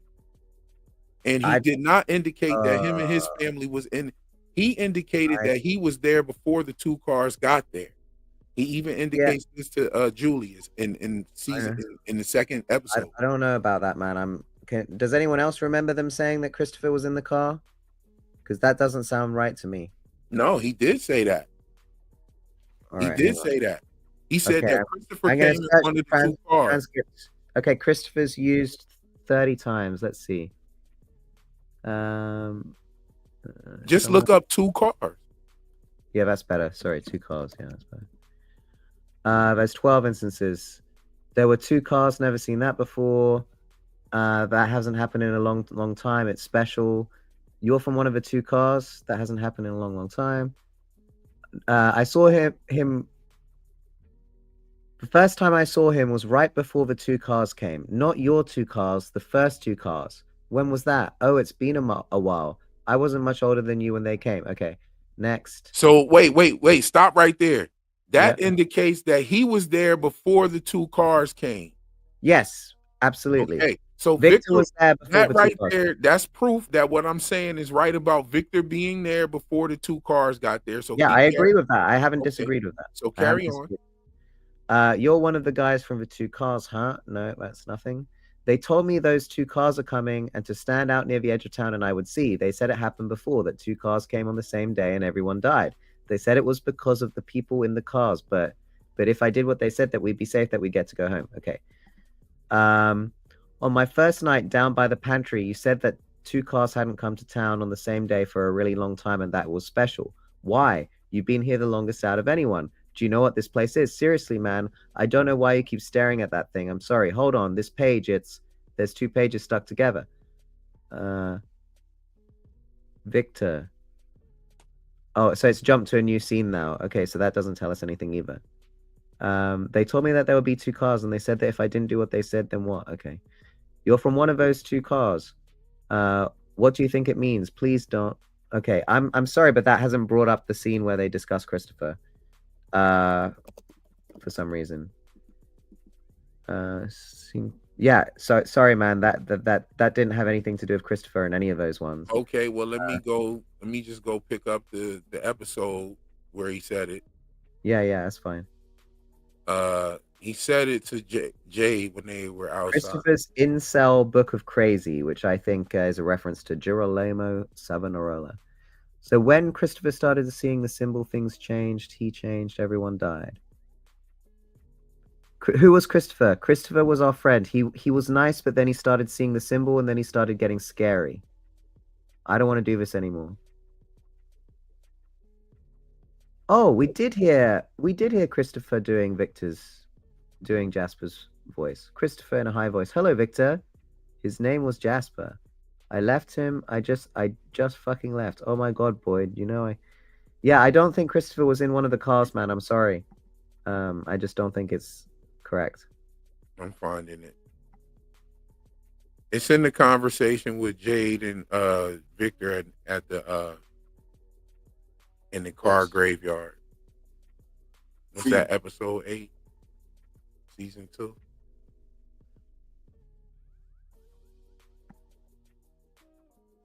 No, that can't be it because that's the episode that the cicadas came out. Anyway, I guess it's not important. No, it is important because I believe that Christopher was in the 2 cars. I can't find it in my master document. So what else is crazy is that these people were living and hiding and shit before when Victor was there. They were, you know what I'm saying? They were always in hiding. You know what I'm saying? So here's the other thing. Why would there's something else going on about Christopher? I don't think that he did anything wrong either. I think that he didn't do something that may have resulted in people dying. And here's the thing. Because why would Victor put his sister's drawings in the trunk of Christopher's car if Christopher did something messed up, you know? Was it Christopher's car that he hid the Yes. stuff in? Yes. It was Christopher's car. Hold on. I thought it was his mom's old car. No, it's Christopher's. It's Hold Christopher's on. car? Yeah. Oh, I got it right here. I wonder if I'm sharing the audio. Hold up. First time Eloise is used. Eloise. Yes. I'm sorry. Are you honestly saying, Victor? Me, Victor? To remember. Edie and Ethan is my friend, and I want to help. I know you do. I'm afraid to remember.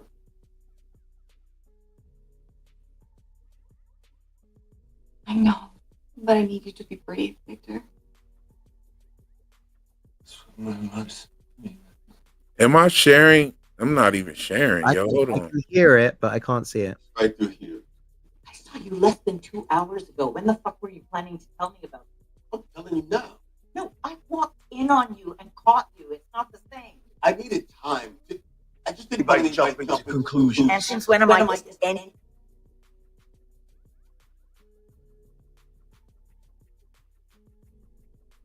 Okay. Are they in there? Do you want me to look? That does look like Christopher's car. It was red. I remember Christopher's car being red.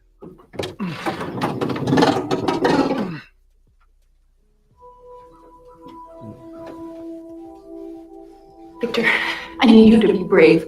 I am counting on you.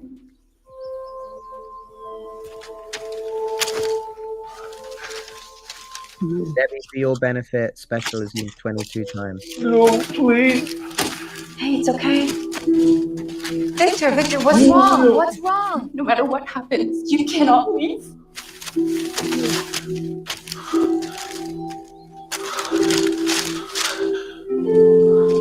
You need to protect your sister. Please don't go, Mommy. These aren't mine. They're not mine. What? They were hers. You just draw your pictures, okay? And you stay here all night. And when I come back, we're gonna go home. I love you. Oh. Oh my God, Victor. It's okay. It's okay. Okay. Okay. Protect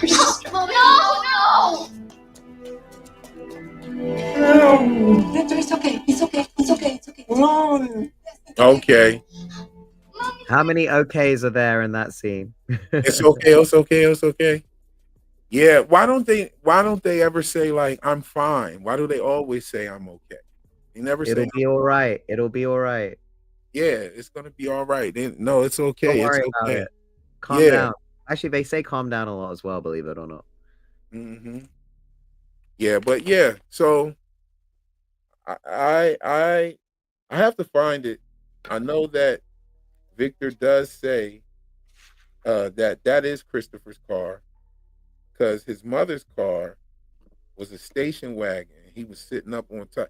He was sitting on top of his mom's car when Jay was playing the violin for him. So yeah,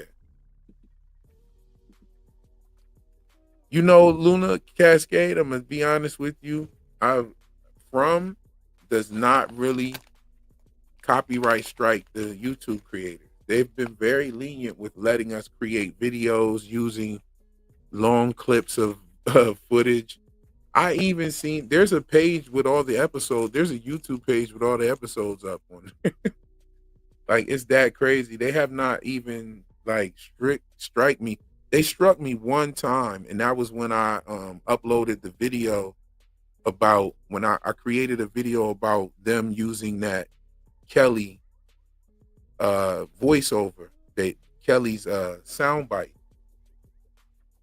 And they copyright struck me for that. I was like, oh shit, I must have struck a nerve. But they let me put it up the next day. I'm afraid I got to go check on the puppies again. Okay, go ahead and check on them, man. I think know I'm it's getting also late gonna, over there too.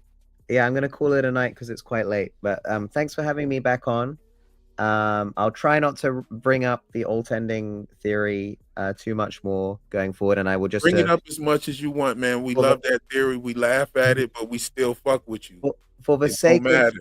for the sake of my theorizing, I think until it's confirmed that there's some sort of old ending, I have to assume what we saw was real. But I will continue to criticize how a lot of what those last two episodes seem to present to us didn't make sense to me. So I will continue criticizing that, but I think we have to assume Julie's a story walker. We have to assume that Jim's dead, or that he had his throat ripped out and died, but may come back as a ghost or whatever. We have to assume all those things. I think that with time travel, I think we can actually see Jim come back in the flesh. Potentially, if he wasn't from as a younger man, potentially, or maybe in the real world, potentially. I hope they don't hear my theory and just like try to switch it and shit real quick with the Hiram Abiff, because he's definitely the widow's son, without a doubt. And then the libation ritual, that sealed the deal for me. I was like, okay. Then he crossed his legs when he was standing there making up with Tabitha. But before he does that, he's holding his eyes. He's blindfolding himself as he walks into the room, just like a Masonic ritual, just the same way Fatima was blindfolding Julie's eyes as she was walking into the room right before Ellis did his Masonic ritual with the grand drapery. So I believe that Jim is coming back in the flesh and will be resurrected just like Hiram Abiff. He's the widow's son. He's actually connected to these people.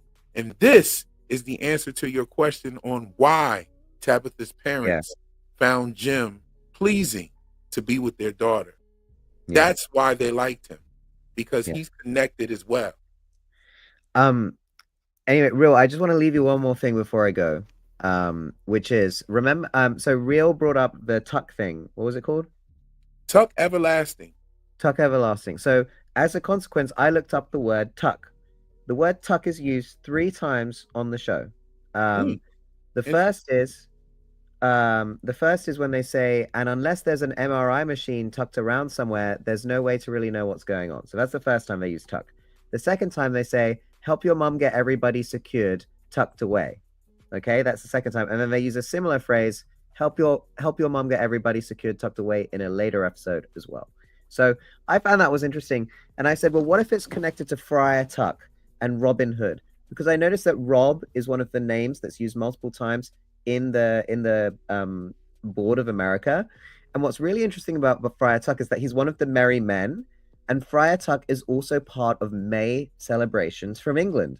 And you know what's really interesting about that is that if you search the word Merry on the show, one of the songs says, "Who in the nighttime, who by high ordeal, who by common trial," all references to witch trials, in my opinion. But then it also says, "Who in your merry, merry month of May." Are you talking about Who by Fire? Yeah, so that song has the phrase "Who in Yes. your merry, merry And month that of song May." is also inspired by the Unatana Tokef, which is a Jewish prayer or a Jewish poem that's said on the high holy day. Yeah. So anyway, I'll leave that with you there. So Wait. take it easy, everyone. Sorry to Okay. be a little sensitive earlier. It's tough being a theorist out there in the from world. They make it tough for us. But I was I'll gonna be say I'll be this. I better. was gonna add on to this real quick before you bounce. Okay, so you said May, right? You said May.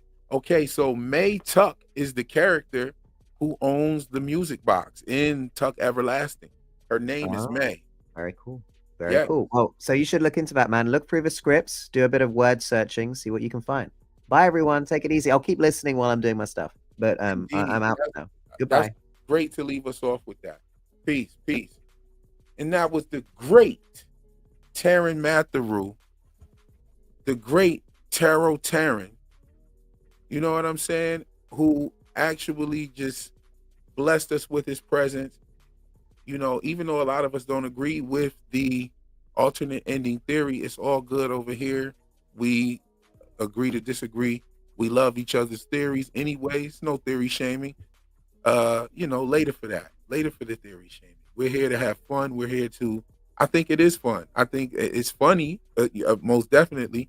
I think that I understand why he wants a alternate ending, because there are some things that we have problems with, and I got it.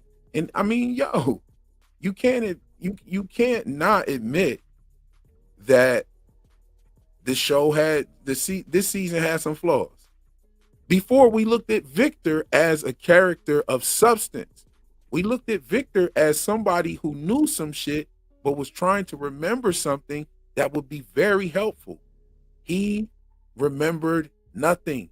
Him remembering what the boy in white said with Jasper, that shit led us nowhere if Jade was going to play the violin and remember the shit anyway, right? So that was, they just let us down with Victor.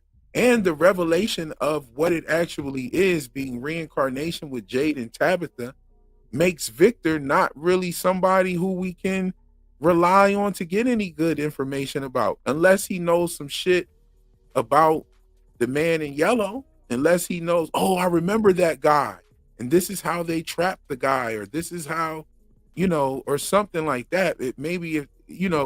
But man, they kind of took the character that's been in this place the longest and made him really kind of useless at the end. The information that he gathered was trash.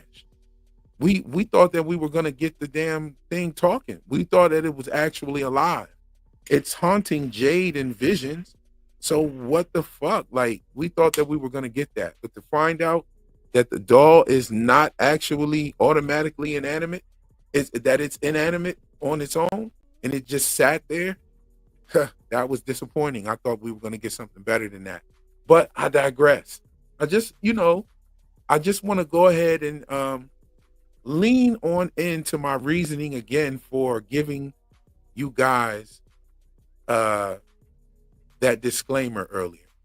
And I just wanted to bring this up, and I've talked about this a little bit, but we're going to talk about it tonight. We're on a live stream. Hopefully this don't go too crazy, but you know what? I'm going to leave a lot of it in my video. But I think that there's a lot of predictive programming in front. You know what I'm saying? And also a lot of Jewish mysticism. I think that what has been summoned in Frumlin is actually some demons. Someone summoned demons, and these demons came to a place and they promised some people some things, and they didn't keep their promises. And they have no control over these demons. However, if you understand anything about the story of Solomon and the lesser keys of Solomon, you know that Solomon even in the Talmud, was in control of demons and was able to control demons with a magical ring that he possessed.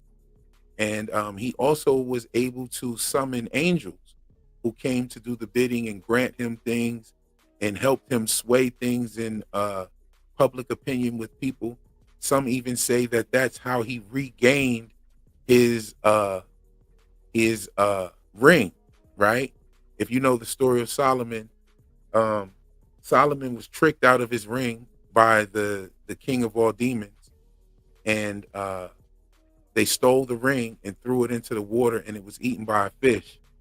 And then he was casted out miles and miles away from where he lived at, and he had nothing, and he had to beg and wash dishes and scrape the sidewalks and shit like that for money just to survive. And one day he buys a fish dinner, and he's eating the fish, and inside of his dinner he finds the ring again, and he comes back and takes his shit back over and starts controlling the demons once again. So if you know anything about this story, is very heavy. We see some of the attributes of these demons are within the story of Frumlin, and we're gonna get into that in my video as well. I gotta tell you, I'm already like 4 pages deep into this video, and I still got a lot of shit to say. I'm sitting here, and I'm old school. I write my shit like raps on composition books. You know what I mean? So I'm sitting here looking at it right now. I've emptied out a pen on this one. You feel me? Like one of my pens went dry when I first started on the first page. It went dry. I was like, oh shit, I need another pen. I got a pen. I'm writing it. It's coming out fire. I still have a whole lot of shit to say. This is gonna be a long ass video. I'm dreading editing this one, but I'm gonna get this out to you guys real soon. I'm also going to be getting to Earth Abides. So Earth Abides is pretty fire, y'all. If y'all haven't watched Earth Abides, some of y'all probably won't like this kind of stuff. I don't know. I loved it. I'm gonna go ahead and play the trailer for season 1 real quick for you guys to see that. I don't know if you can hear what's going on. Play that.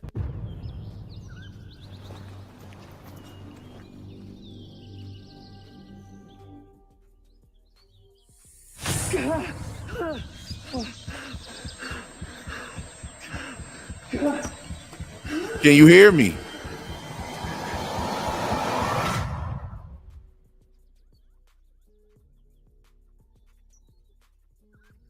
Viral outbreak has occurred. It is highly contagious and lethal. The emergency alert system. This is not a test.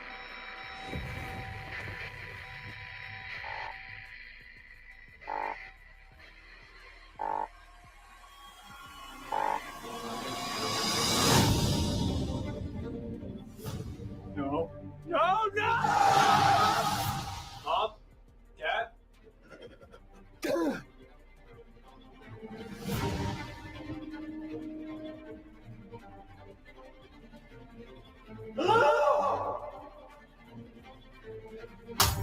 Everyone's dead, hon.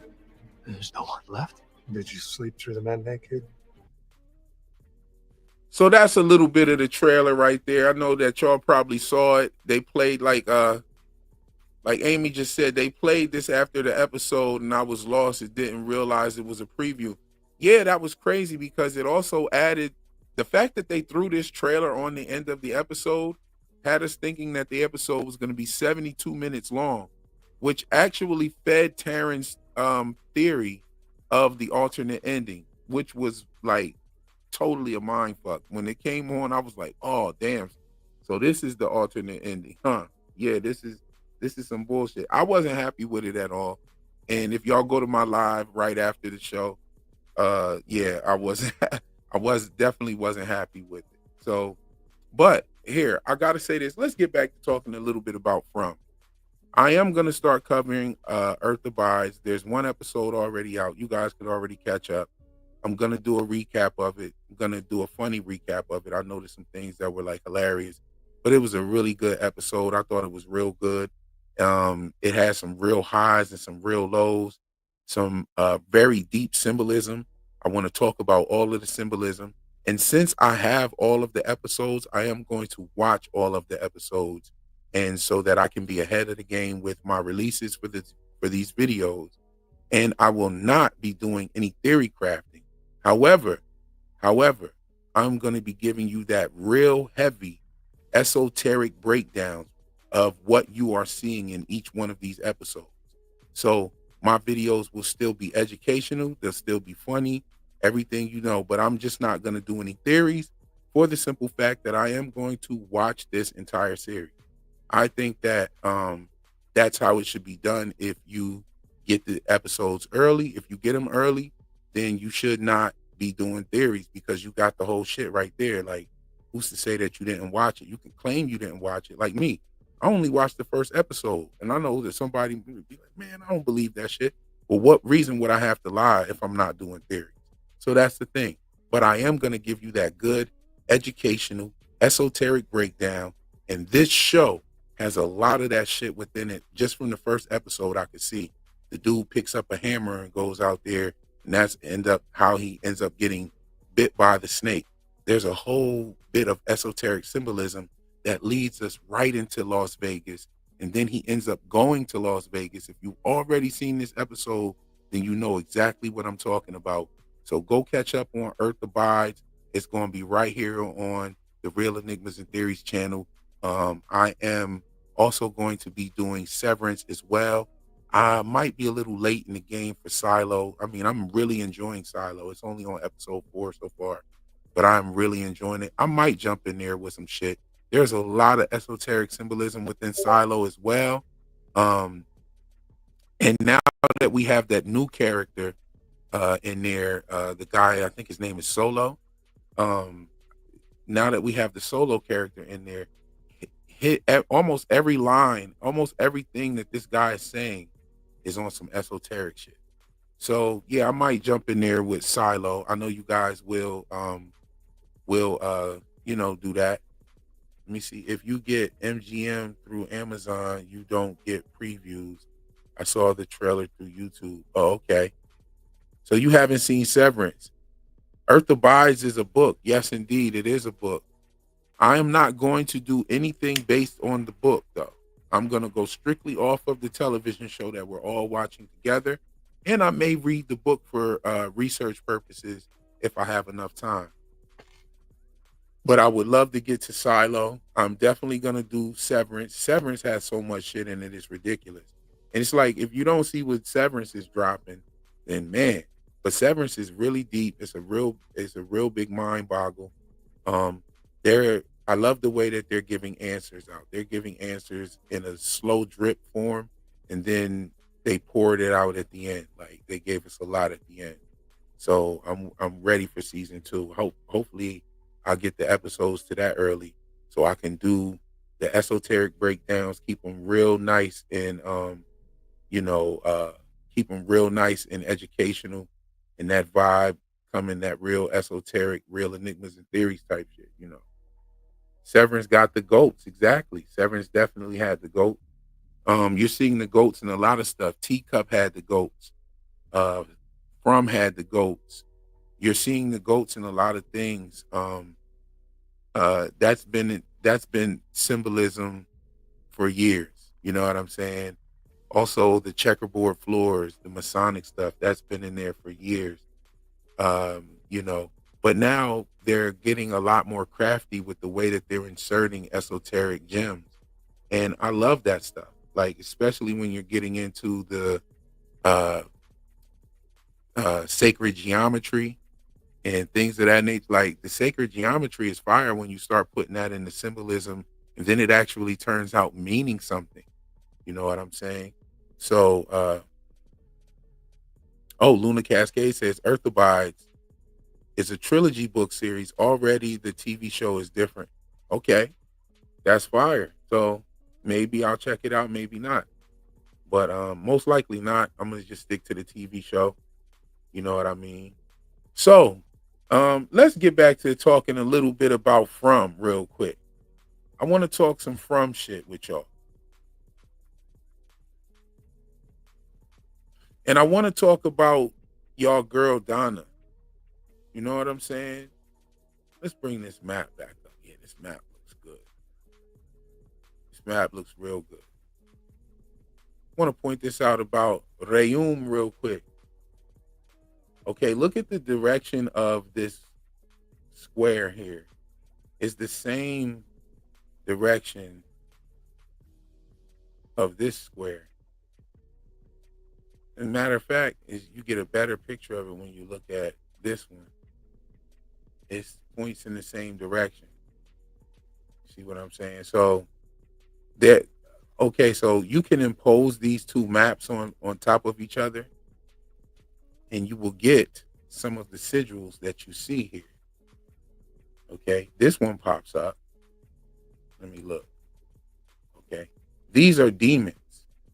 Okay, these are demon sigils. All right. Now, this cross right here also pops up in the Reum joint. Right here. Okay. So these sigils are popping up within these maps. Now, how I figured this shit out is because I was looking at both of the maps and I was like, holy shit, it's totally on different cardboard. Okay, look at the holes in the cardboard right here, right? Then look at the holes in the cardboard on this one. Here it is over here. Two different holes, right? Let's look back to back. You can see it.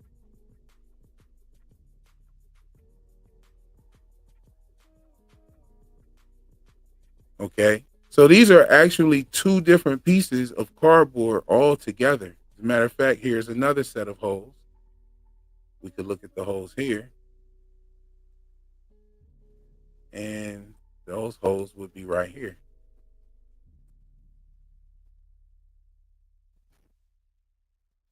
So why in the hell would they do that?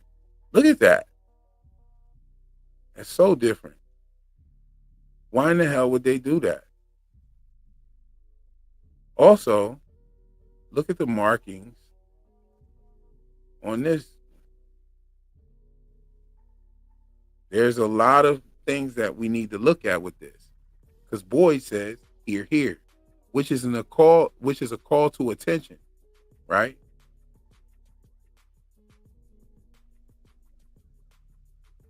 And a lot of people will say they look like trees. But look at the way that pool was spelled. It looks like a D-O-U-L, or it looks like it could be a V was written in there. What is that? Look at the way that the clinic was spelled. It almost looks like it says Cunic. And you can go look up these words. They're very interesting. There's a lot of esoteric symbolism in both of those words. And I know everybody will know that's an L and it bleeds into the I and blah, blah, blah. No, it clearly looks like C-U-N-I-C. You know what I'm saying?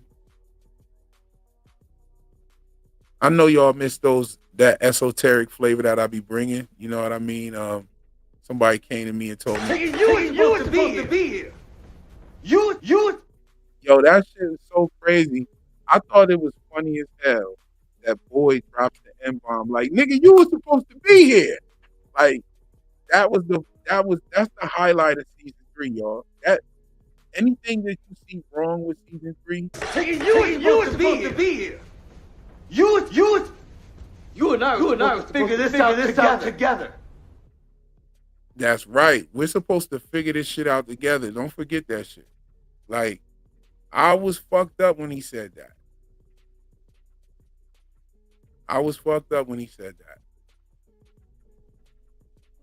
What y'all saying down in the comments? Let's go and see what y'all talking about. I see a lot more people have shown up. Welcome everybody. Thank you for joining us. My man Percy's in the building. We have the beautiful Jessica O is here. We have Paul Smith is in the building. That was a piss take. That was a take piss. How many episodes are there? Okay, y'all talking about something in there. Christine Jellybean. Okay, so okay. It's an MGM advertisement. That's great. Thank you for being honest. Okay, so I think you might be talking about me getting the episodes early. Yes, I will always tell you if I get the episodes early. And I am not against getting the episodes early, but I'm against making theories if you get the episodes early. If you get the episodes early, just fall back and let the theory people work. You know what I'm saying? Let them do their thing. Don't try to spoil nothing for nobody. Don't leak no shit. Like, just fall back, do your thing, run your channel. That's how I look at it. Like, but some people do it another way. But hey, Vic is in the building. Vic is here. Good to see you, Vic. Just doing some This Guy Explores is here. Yes, good to see you, This Guy. PM is back. Is that a good show? Yes, Earth Abides is actually fire, y'all. Go check it out. I heard like from my homie that saw the whole shit already. He said it's fire. He said it's giving a bunch of different vibes of different shows that we've seen, and they've put it together very masterfully. So yeah, there are many hidden gems in this map. Yes, there are, my brother. Yes, there are many hidden gems in this map. The Brundles, that looks like snakes in the Brundles. I know they're trying to say it's waving water, but yeah, looks crazy. Colony House. And what is with the rendezvous people popping up on the scene once again in season 3? What's up with that? And they were heavy this season. They popped up on Henry's computer. So what this means is that Rendezvous has to be some sort of big box company, like a U-Haul or a Penske truck people. You see what I'm saying?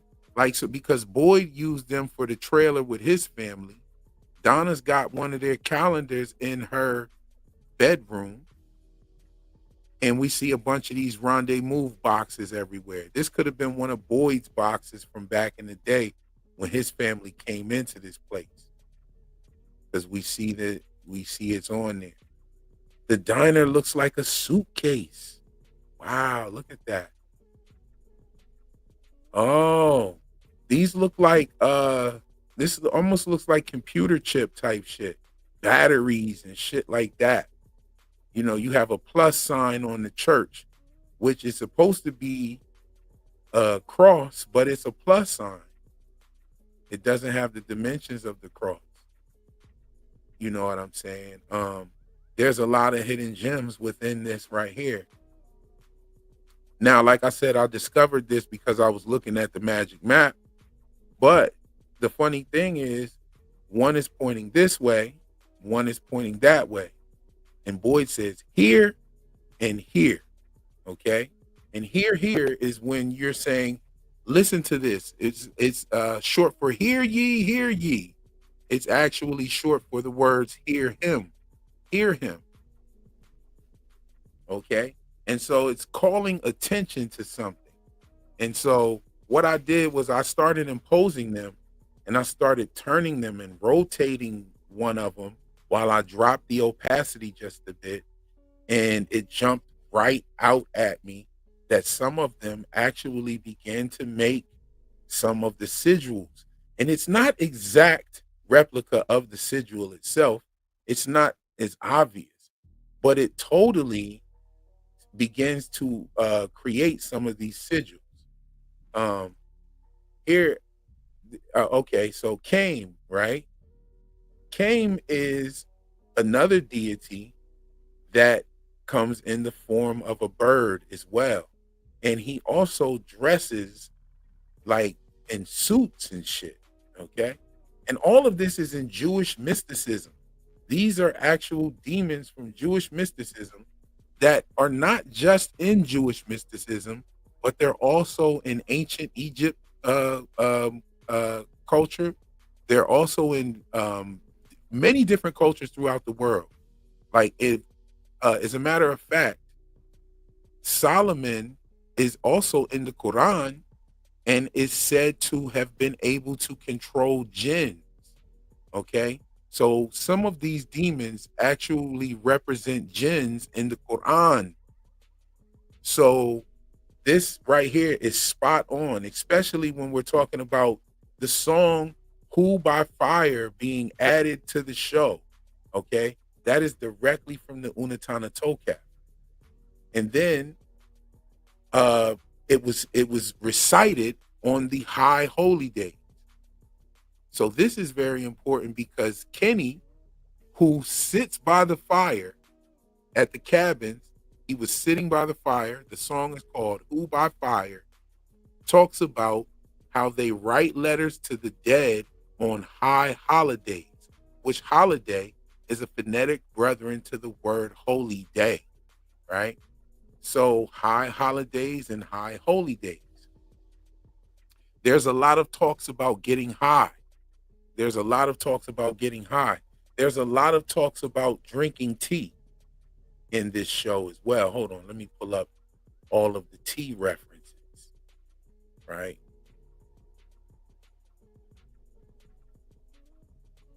Yeah, I think so. I made some tea. Jim, I'm drinking tea out of a dead woman's mug. I thought you'd like some tea. Teacup. I don't want any tea. Mr. Teacups. Gold star for teacup. Teacup. The tea has definitely been referenced heavy all throughout the entire show. Come on inside. Let's get you all inside. Let's get some tea brewing. Some tea sounds good. Kenny's mom gave me some tea. Do you want some tea? I'm making some tea. There is just referenced over and over again. Even when Jade is sitting with Mrs. Lou's dead body, he and Christy walks in. He says, she made me tea. Now, this is very interesting because on an interview with Elizabeth Moy, she discloses to Tony on his channel, he did the interview with her and she said that it was mushroom tea. Now, mushrooms do have psychedelic abilities. Some mushrooms do contain active, components like psilocybin for mushrooms, like your magic mushrooms and things of that nature. They contain this. Now, we also add that to the fact that you have someone in there growing weed, which the weed continues to grow and be green, growing in the greenhouse while everything else was going rotten. Julie gets high. She remembers all the different times where somebody talked about getting high on the show as well. Jim talks about building the tower and getting to the highest point of the highest hill. If we can get high enough, we can get a signal outward. Frank even talks about how his daughter would ask him to push her higher on the swing. There was a lot of references to getting high. Even Fatima, the one where Fatima tells Julie, I talked about this as well. So this is what leads me to think that the boy in white is evil. Okay. Now, I want to talk about From a little bit, and I want to talk about somebody that people hate when I talk about her. And no, it's not Sarah. If PM is still in here, tell her I'm not talking about Sarah. Because I know she, hold on, wait. Is PM still in here? I'm not talking about Sarah. I'm not going to go in on Sarah right now. I'm about to go back in on Donna real quick. Donna's not off the hook, y'all. I made a prediction that Donna was going to be outed this season, and it didn't happen. But Donna is still not off the hook. I'm going to tell you something. I still think that Donna knew about Fatima's pregnancy. She was the only one happy about Fatima's pregnancy. She was the only one really that went crazy, happy, laughing. Like, yes, it worked. Like her plan was working. And I think that she knew that Smiles Davis was going to be coming through that baby. I think she knew that all the way, right? Let's take it back even. I have a problem with Fatima giving birth to Smiles Davis. The reason why is because Fatima was pregnant before he was dead. But here's the thing. I always said, why the fuck would they burn the body? Why would they burn the body? Why not cut his head off at the very minimum and show it to everybody so that you could get everybody's spirits up like, yo, you can kill these things. We know we can kill these things. Why not be transparent about that? I don't even understand not being transparent about the voice on the radio. But okay, let's give her a pass on that. I do understand not wanting to tell people about the food shortage right away, because in hindsight, I thought it was strange that she didn't want to tell nobody. But look at what happened to T and Chen, how they all raided her crib and bust through and pretty much strong arm all the food from the basement. So that's what she was trying to avoid from happening. So let's give Donna a pass on the food shortage. However, it was Donna's fucking idea to cremate Smiles Davis. Donna is the one who told them, y'all need to burn this fucking body now. Okay? So why was she so adamant about them burning him? Why did she want them to burn his body? Okay? So she wanted them to, because he needed to rematerialize in some sort of way. And he couldn't do it sitting in that basement down there. You know what I'm saying? The cicadas came out of him. They filled the room up. They shut the door. And next thing you know, she's talking about burning the body. Then they burnt the body, which it was a ritual cremation. It was a ritual cremation. And if you look at it, Randall said the smartest thing. He was like, they killed one of these things, then why the fuck would you get rid of the body? He said, why would you, he was like, this woman knows something, because he's right about Donna. He's right about Donna. He's 100% right about Donna, but his methods of going about it was wrong. He didn't know that she was the one who suggested that they burn the body, because she said that shit in the basement at the church, at the clinic. So he didn't know she said that, but he's right, because he questioned, why would y'all get rid of the body if y'all killed one of these things? They got rid of the body because Donna said to get rid of it. She was like, you guys better get rid of this fucking thing. And it was like, yo, all these people that are in this place are adults. Why does Donna always choose to treat everyone there like they're a child? Like, Boyd lets people do their thing, even though he still maintains his rules. He even doesn't maintain his rules with certain people. Like, he let Victor keep a gun. He knew Victor had a gun. Jim told Boyd that Victor had a gun. Boyd never went and got the gun from Victor. Like, yo, we don't let motherfuckers walk around here with guns, bro. You got to give us the gun. He never did that. He took the gun when he pulled it out on Randall. Fucking what? 2 seasons later. So Boyd is pretty reasonable. All of these people are adults, right? So what the fuck is going on with Donna treating everybody like they're kids? Why would you get rid of the body? So it's definitely, there's a plot hole here, in my opinion. Some people are saying that it's not a plot hole, but it is a plot hole. She was pregnant before Smiles Davis was dead. So how is it him? But if we add the whole situation with Donna telling her to burn the body, maybe that's how I would buy the whole, oh, well, her pregnancy was hijacked and all of that. Maybe because, yeah, Donna knew. As a matter of fact, she was complicit in the torturing of Elgin to find out where Fatima was and everything. And she knew that the torturing would take time and all of that. So she was buying them time for the kimono lady to swoop on in and take Fatima's baby out. So then the thing could be born. Sarah is who foiled the plan because she went in there, and which I think, now I'm going to get on Sarah for a second, which I think Sarah already knew where Fatima was being held at. Some people say that there's an off-camera conversation. I say, when did Elgin tell Sarah where Fatima was? And everyone is saying that it was it was a conversation that was off camera. That doesn't make any sense. It doesn't matter if it was off camera or not. We heard when the man started screaming, and we heard when the screaming stopped.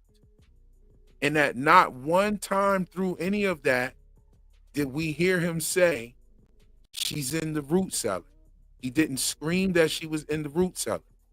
So if you're saying that the conversation happened off camera, that would mean that it had to happen before he started screaming.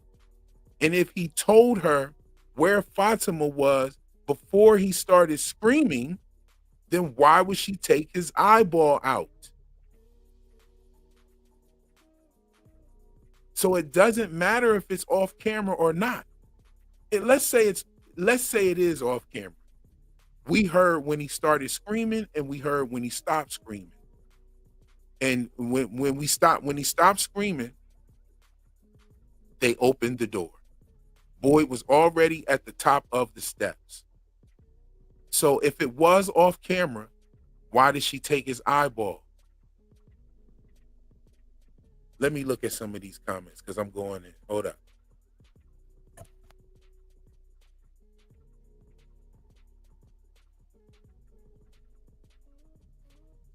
Percy, Percy, go ahead and log out, bro. We're gonna need you to go ahead and log. we gonna need you to go ahead and log out, bro. She said burn the body because they couldn't eat him. Never thought about that. Yes, but when she said she was pregnant, so that would indicate that she was pregnant before he died. Yes. She was pregnant before he died. That's a fact. Because she was asking for the pregnancy test, and she was already showing signs that she was pregnant when she was screaming and flipping the bird to the cowboy monster. So boom. The pregnancy timing ain't timing. That's right. It's just not working.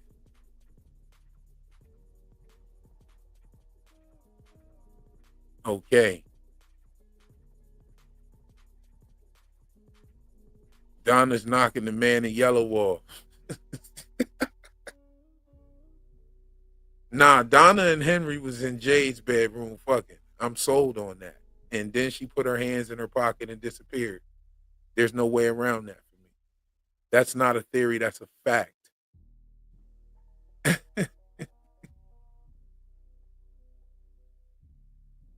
Donna's personality has always been like a mama. Yeah, kinda. Not really. Not really. Mothers are more nurturing. She's very like female drill sergeant type. You know what I mean? Motherfucker out there hunting and all of that. Sarah said she'd already given up her soul. Yeah.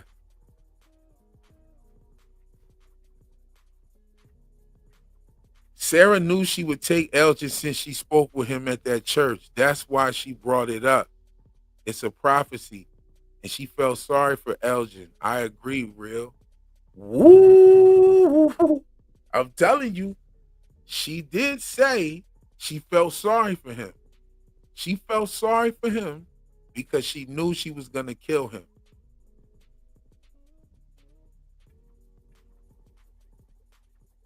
Real my KP says, real my G, you're right. I told you you're going to be disappointed when it's all revealed because it won't be anywhere near to as complex and well thought as your theory. Yo, dig this, right? I really don't have a theory, KP. All I'm doing, when you look at what I'm doing for the most part, I have a little theories here and there, and I have little speculations about character interactions and whatnot.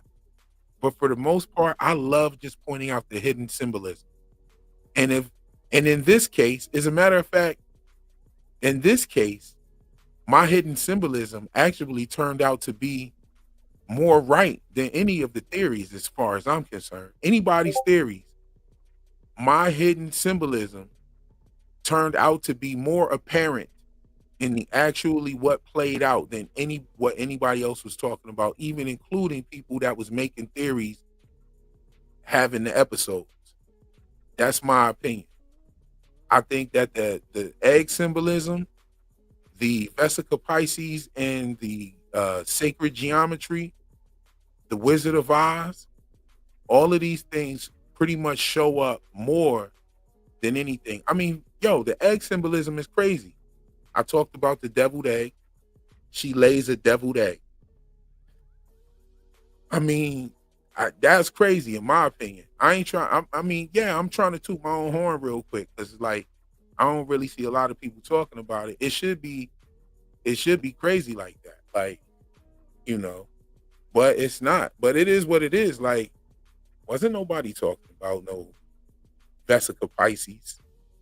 They were laughing at me, bro. Like, they were laughing when I said that the egg shit. They was like, oh, that's just them trolling. And I said, nah, the egg symbolism is all over the place. Then she talks about licking the insides of eggshells. Fatima bit the head off a rotten eggplant.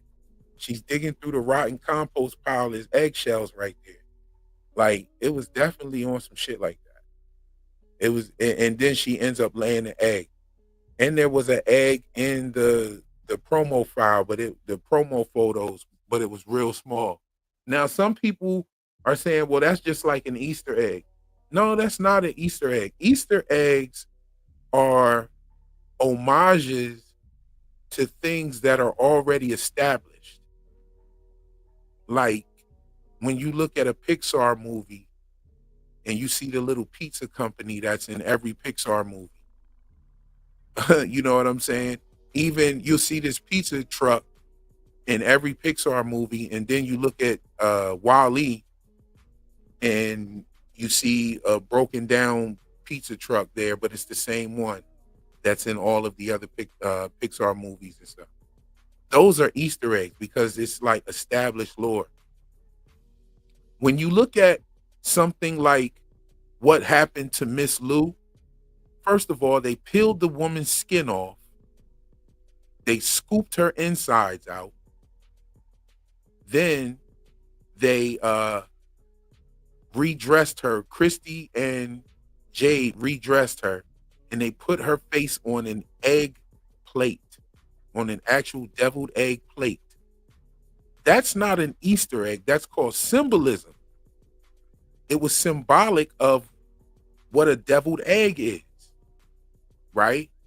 So then if it's just an Easter egg, how do you explain Fatima laying an egg at the end? So some of the esoteric symbolism is not just Easter eggs. Now, some of the Easter eggs are clues. Now, there are Easter eggs, like the song Who by Fire is definitely an Easter egg, right? Because it's an established song. It's a real song, and it is inspired by a real poem, right? And so these are established lore. So that, my friend, qualifies as an Easter egg because there's an actual lore behind it, right? But those are actual clues as well. Because if you were catching up on that, which I brought it up in one of my esoteric breakdowns, and then in the very next episode, you see Kenny sitting by the fire talking about High Holy Day. And I had connected all of that together in my Yellow Brick Road video. So yeah, some of the Easter eggs are clues. Some of the stuff are Easter eggs that are not clues, and they're just homages to certain things, like some of the Shakespeare stuff. You have even some of the Agatha Christie stuff. You also have the Shakespeare Hamlet play within a play, the Mousetrap episode, which was episode 4. So you do have these things that are Easter eggs that don't go anywhere. However, some of these Easter eggs are actually clues to things that are emerging on the show. I mean, let's take it back to last year. Last year, the season finale was Jade finding the symbol and knowing that it was roots, right? That was one of the parts of the season finale. We had 5 major incidents. We had the wedding of Ellis and Fatima, Boyd getting shot, getting the torch, going out to save the 3, Jade finding the symbol, and we also had Tabitha going through the bottle tree and landing in and going to the tower, landing in Camden, Maine, in the hospital. So those were the major parts of it. Now, the last part, one of the parts was Jade finding the roots. Now, before the finale, around episode 7, when Jade was playing the fiddle for Victor, I was like, damn, Jade plays the violin. And he came into the town with a dude named Toby. He's a fiddler. He wears the cat shirt. The cat played the fiddle. And he came in with a dude named Toby. Now, Toby and Fiddler are 2 characters from the movie Roots, right? They're best friends, just like Toby and Jade are best friends, right? Said it was his best friend. Toby and Fiddler in Roots were best friends, right? So I was like, nah, I'm not going to point that out because people are going to think I'm trying to make the show about race and all of this shit. I already saw the Jim Crow. I already saw the Gollywog toys. I already saw Thomas Dartmouth Rice.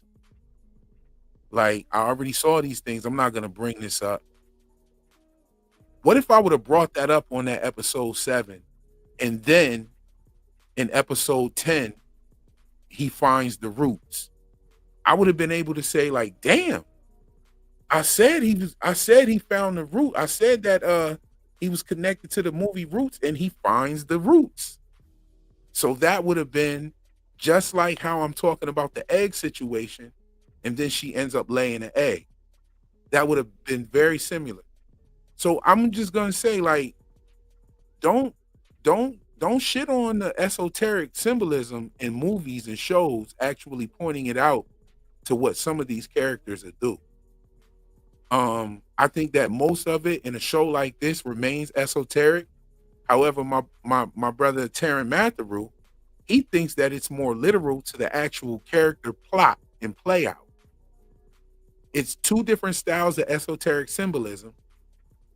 But this is why we connect, and this is why we bounce off each other so good on the show, because when Taryn is looking at the show, he's looking at it from an esoteric perspective. Every one of his clues comes from something that's said in the background, something that's scratched on a wall, something that the characters are wearing, and things of that nature. So he has the same outlook. He just thinks that it's going to play out in a more apparent way as far as the characters. And just my style is a little bit different. I think that it's going to stay and remain esoteric. Like, in his theory, earlier today, he talked about there being a scale behind Elgin. The scale is in his theory, right? Boom. And I told him, I was like, nah, Elgin wasn't the only one. There was also a scale on top of the refrigerator of Henry's, in Henry's house. And so what I'm showing him is, no, your theory is right there in front of you. It's just not playing out in the way you think as far as the attributes of Elgin. But we're going to find everything that this man said. A lot of, especially the artifacts that Terrence said that they're going to go on a scavenger hunt for. We're going to find that shit and we're going to keep finding them. We already found like 3 or 4 things in this last season. You see what I'm saying? And I'm telling him that it's going to remain that way. And maybe your whole checklist is going to get checked off. So don't shit on the esoteric theories at all. Shitting on the esoteric theories, it means that you're denying the symbolism, my friend. You cannot deny the symbolism. The symbolism is there. We must pay attention to the symbolism, KP. You know what I'm saying? Yo, so what's going on? I know I went on a long rant real quick, but I had to. Yeah, I see that. I see that. But the symbolism isn't necessarily a clue. I believe they're just Easter eggs.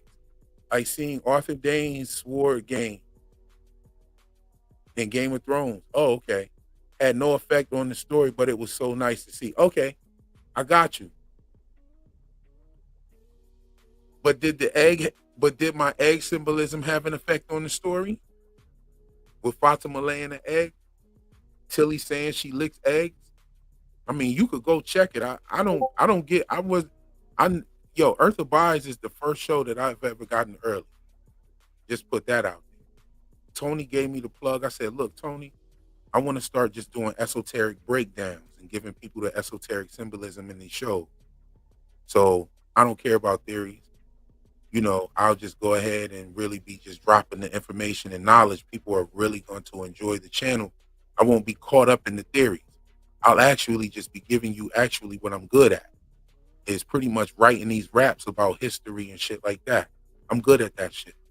So that's what I'm going to be bringing. And I'm going to be bringing like the esoteric vibe. He said, look, here's the lady. Reach out to this lady and see if you can get the Earth Abides joint and then work with them from there. Boom. He gave me the plug. I reached out to the lady. She got me the episodes. I only watched the first one because they got it to me when the shit was already out. So I didn't have the chance to like look at it before it came out. But I got it now. I'm going to check it out. I'm going to drop the shit that I dropped. I'm going to write these bars for y'all. And I'm going to bring it to the table. It's going to be fire. Trust me. And I'm going to do that with whatever shows that I can grab. For real. Because I love doing this. Every show that I watch, it's like every show that I watch, I can't help but see symbolism in it. Sometimes it feels like a curse. But it's going to be y'all gift. Because I'm going to give it to y'all, pause, in the form of videos and dope, funny jokes and all of that type of shit. So that's where I'm at with it. You know? And if you feel me, you feel me. You know what I'm saying? What do y'all think? What are y'all thoughts? What are y'all thoughts on what I'm saying about the symbolism and building with the brother KP in the chat, from the chat? What do y'all think about my thoughts on the symbolism? Agree. This next season is to appreciate the work just for the work. Yo, you know, I think doing the esoteric symbolism for me it's like that's the way I appreciate the show. Because I actually appreciate and applaud these people for spending their fucking money or acquiring the funds from these companies to put their ideas on paper and to add these different types of symbolism to it. Because to be frank, I believe that if you don't put that symbolism in there, you won't get that money. That's what I believe. Because it's in everything. It's in little children's cartoons and shit. You got to watch what you let your kids see. Trust what I'm telling you. It's in there. The symbolism is all in kind of shit. Whoever watched Gravity Falls? Whoever watched Fairly Odd Parents? You know what I'm saying? Like Fairly Odd Parents. Like, what? There's a lot of symbolism in this shit. Whoever watched Gargoyles from the 90s, back in the day, the mid-90s when Gargoyles came out. Shit, you watch the old Batman from around that time. Symbolism all everywhere. The Batman itself is symbolism. Okay? So we talking about ancient symbolism. Talking about alchemic properties. Marvel is full of symbolism. You know what I'm saying? They're even talking about ancient deities. They even have ancient deities in this shit. You got Thor and Odin and Loki and shit like that.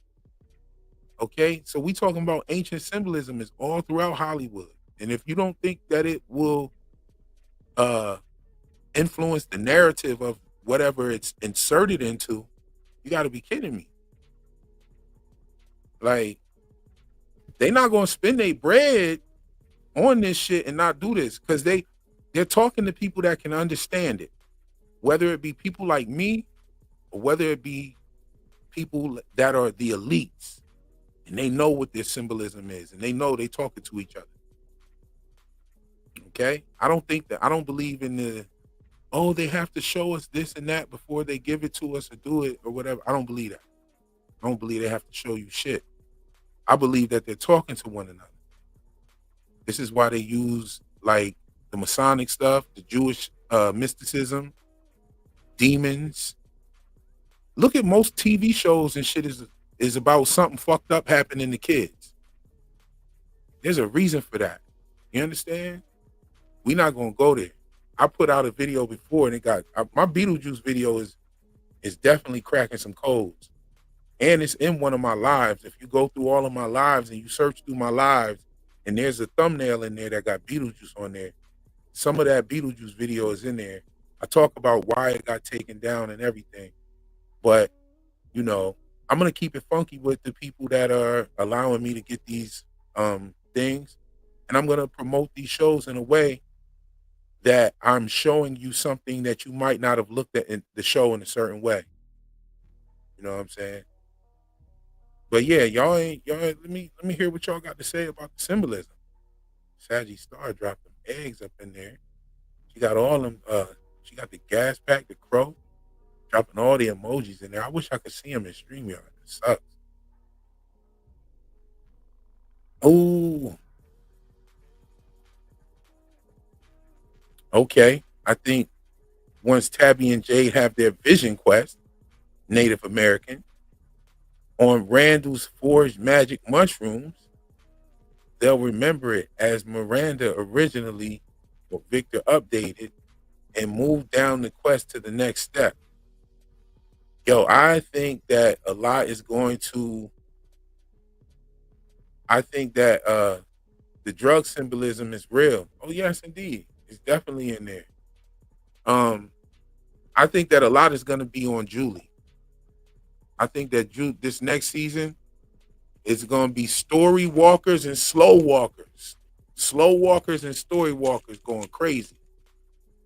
And whatever the fuck the yellow man is, whatever he doing, I called him Yellow Man like he a reggae artist and shit. Nah, like whatever the yellow man is talking about, that's what we about to be on. This dude could come out in the daytime. This dude got them fingernails. He got the strength. He don't look like no monster form. He look like he is his monster form. You know, the painting of the man in the yellow suit looked a little bit different than what he actually looked like. For sure, he had a different shirt on.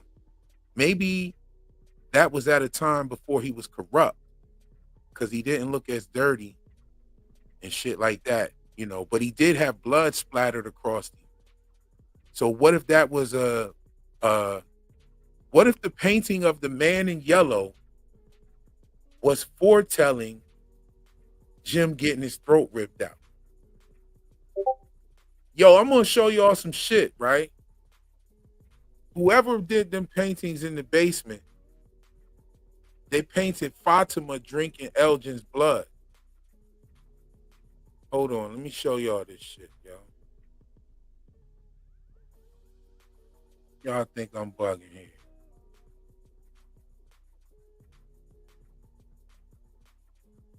Hold on, where is it? Where is it? Whoever painted these paintings, they painted Fatima drinking the blood from the jar. Hold on, should I go get it?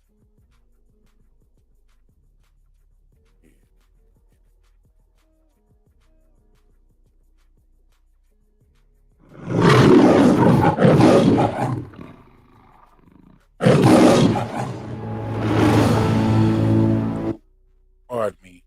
I gotta go get this real quick.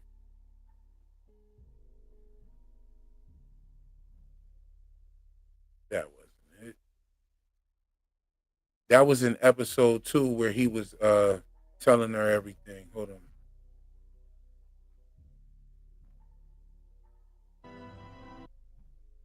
they knew they couldn't win. She said they were holding on to hope. And when that hope was gone... Hold on.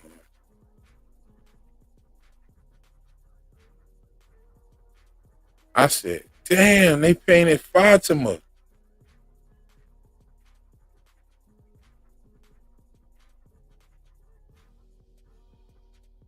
And it's right under the kids' paintings, too. There you go. That was everywhere. There it is. Hold on, y'all. I She found said it. It was like she'd been chosen. She said it was a play. There it is. Hold on. Let me go ahead and screenshot that. Yeah, this is Fatima drinking the blood. And there's another one too, but it makes her look real creepy. So I don't know if this is her, but I'm gonna show you the one that I don't know first. Hold on. This one right here, I don't know. This look like a motherfucker drinking some blood out of a jar to me. Okay, but that's not.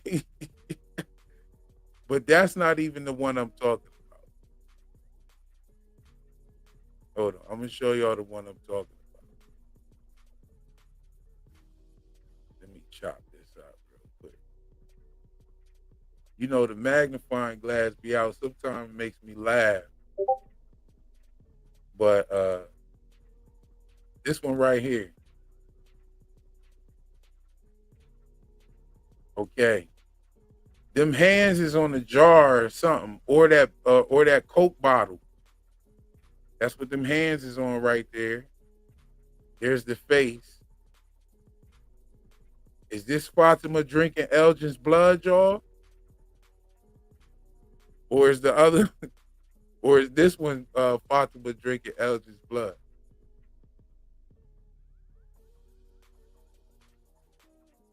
That's crazy right there. What's y'all thoughts on that? Let me hop back over here so I can see what y'all saying. Y'all laughing at me or what? Am I bugging? Real, I've been telling you the esoteric lane is your lane. Keep doing your thing, brother. We appreciate your hard work. Thank you, my brother Percy. Yes, indeed. Ain't cool, cuz. Yeah, like the egg. They literally said egg and told us and showed us, and people didn't believe it was simple egg, but it sounded crazy. Yeah. And you know, I'm going to tell you something else. There's a lot of motherfuckers that was stealing some of my theories too, especially about the Native American shit. A couple people tried to steal that shit, tried to act like they came up with it.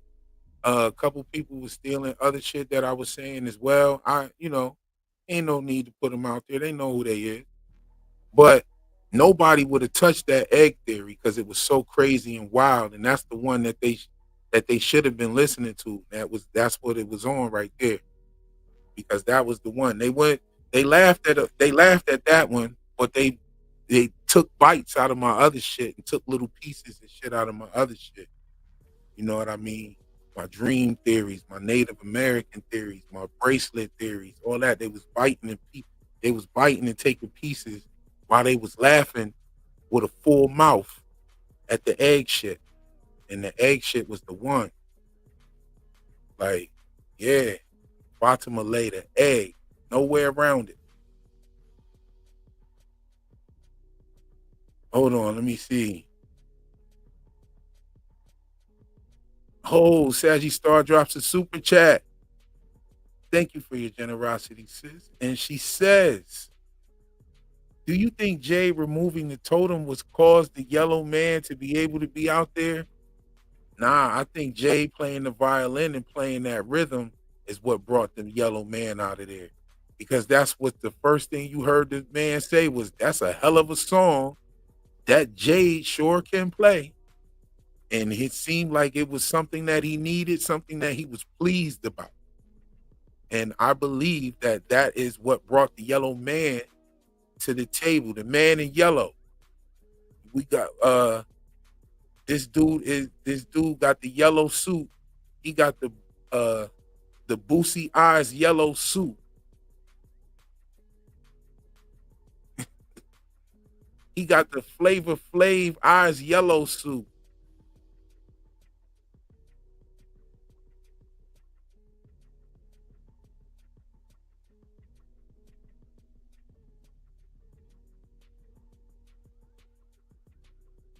She said it looked like a cocoon. How do people see an egg? I mean, what do you mean? What does a human give birth to? When a woman's water breaks, does it not break through a placenta, which is a human egg? A placenta is the egg of the human. And if there's a placenta, a human egg is a soft egg, just like a reptile's egg is a soft egg. It's just that a reptile lays the egg before the baby comes out. But in most cases, the baby, in human cases, in most cases, the baby comes out the egg and then brings the placenta along with it.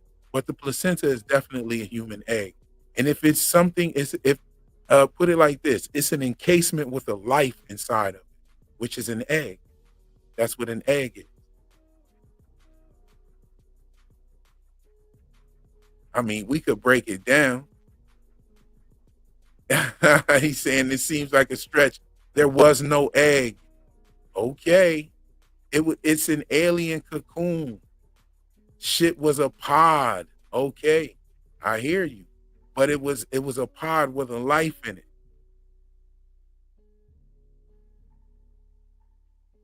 That is an amniotic sac, which is an egg. Okay, I see. I got it. Interesting. Yes. Fatima lays the egg. Eggs don't grow 20 times their size, and neither do women. Women don't give birth in that short of time span either, bro. So like, are we going to cherry pick which parts of reality this is? I mean, if you look at it, the woman laid an egg. There's no way around that. It was a sack with the baby inside of it. And it was obviously a very small baby at first. It obviously grew to the size of Smiles Davis. You know what I'm saying? But it is what it is. Let's see.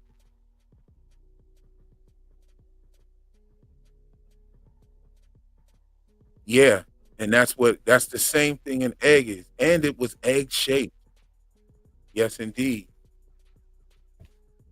Hold on. Let's just go get a picture of it. I mean, I think I have something right here. Hold up. Let's just get a picture of it. You know, nothing wrong with that.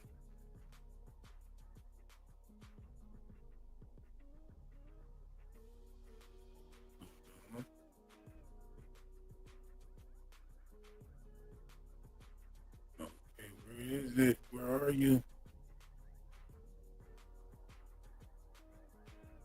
I got it in here somewhere. Up. Is that it?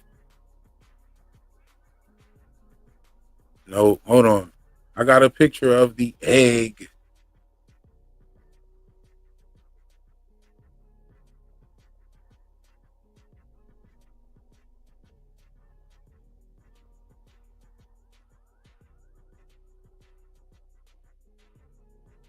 Mm.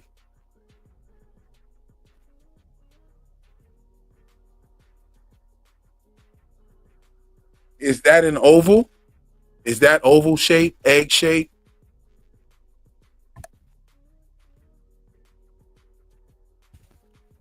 Did it not come out of a woman? Did it not? Are we saying that it's a chicken egg or a bird egg or anything like that? No. But it is definitely the egg in which Smiles Davis was hatched from. Not to mention that. Look at the symbolism of the kimono lady carrying it down the hatch, and that's what eggs do. They hatch. Then the egg symbolism with her biting the rotten egg, the eggshells in the compost pile, Tilly licking the egg. They put Miss Lou on an egg plate. So to deny this is to deny all of these things as well, and to deny that the showrunners to just make like, oh, this just haphazardly happened, that this wasn't planned.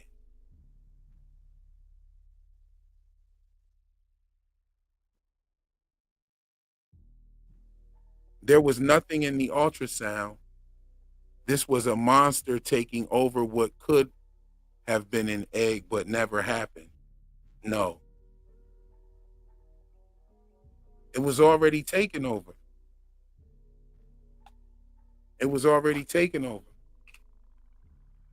Let's understand. She was already eating rotten vegetables before they went and got the she already had tasted blood and all of that before the sonogram or the ultrasound. You know what I mean? And what took me to this was crazy, right? Here's one of the pictures that really spoke to me for this season. And it's in the promo footage, but the crazy part is it's nowhere in the actual episode. It never shows up in the episode. We're going to go to this picture real quick. Let this. Yeah, let's go to these pictures right here. This never even showed up in the episode, but they showed us this. And see. Okay, so this picture right here never showed up in the episode. You can go through the entire season 3 and you will not get this shot anyway.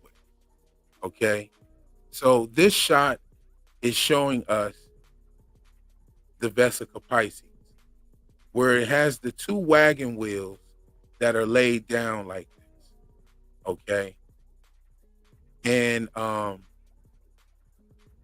Vesica Pisces makes something called the ovum, right? Now, the ovum is literally the human egg. If you go look it up, let's just look up the word ovum real quick.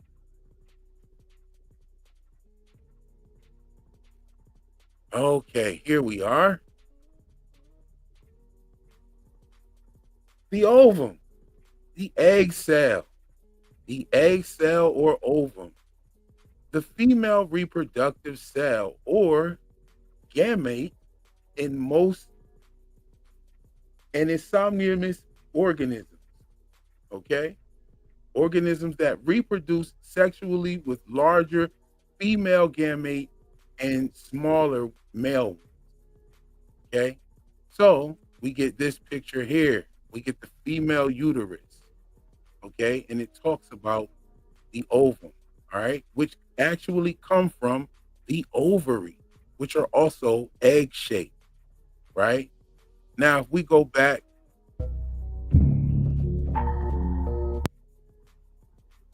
let's go to Real Enigmas and Theories videos real quick. And let me pull up a video. I think it was the timepiece in the broken glass video that I did, was it?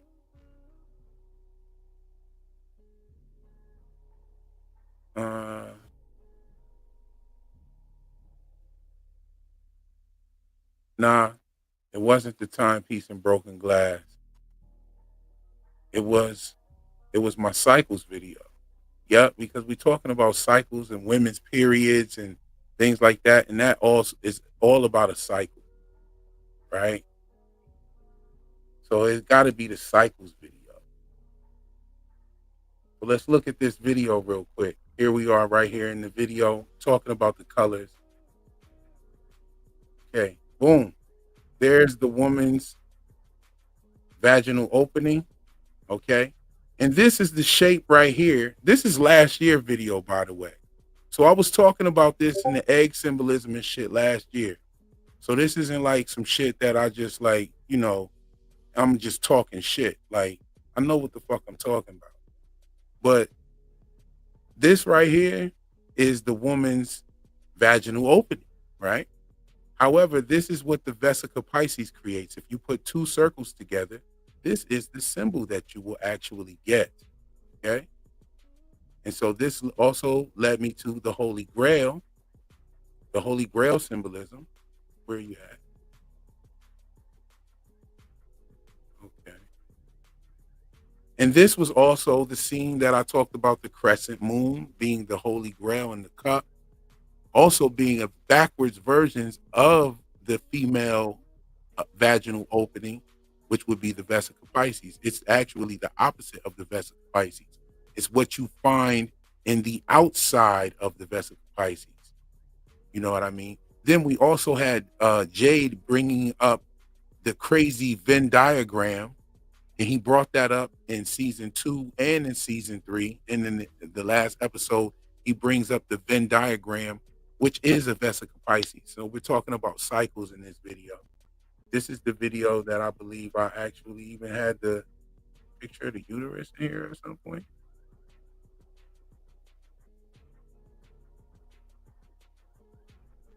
Oh, okay, no. I just put the cup here. I put the cup there because the cup actually represents the woman's womb. There it is. I did put it in there. So yeah, this is not just some shit I'm talking about. It is what it is. And so when you look up ovum, that's what you find. It's the woman's egg. It is the egg cell, the female reproductive cell. Case closed, body bag.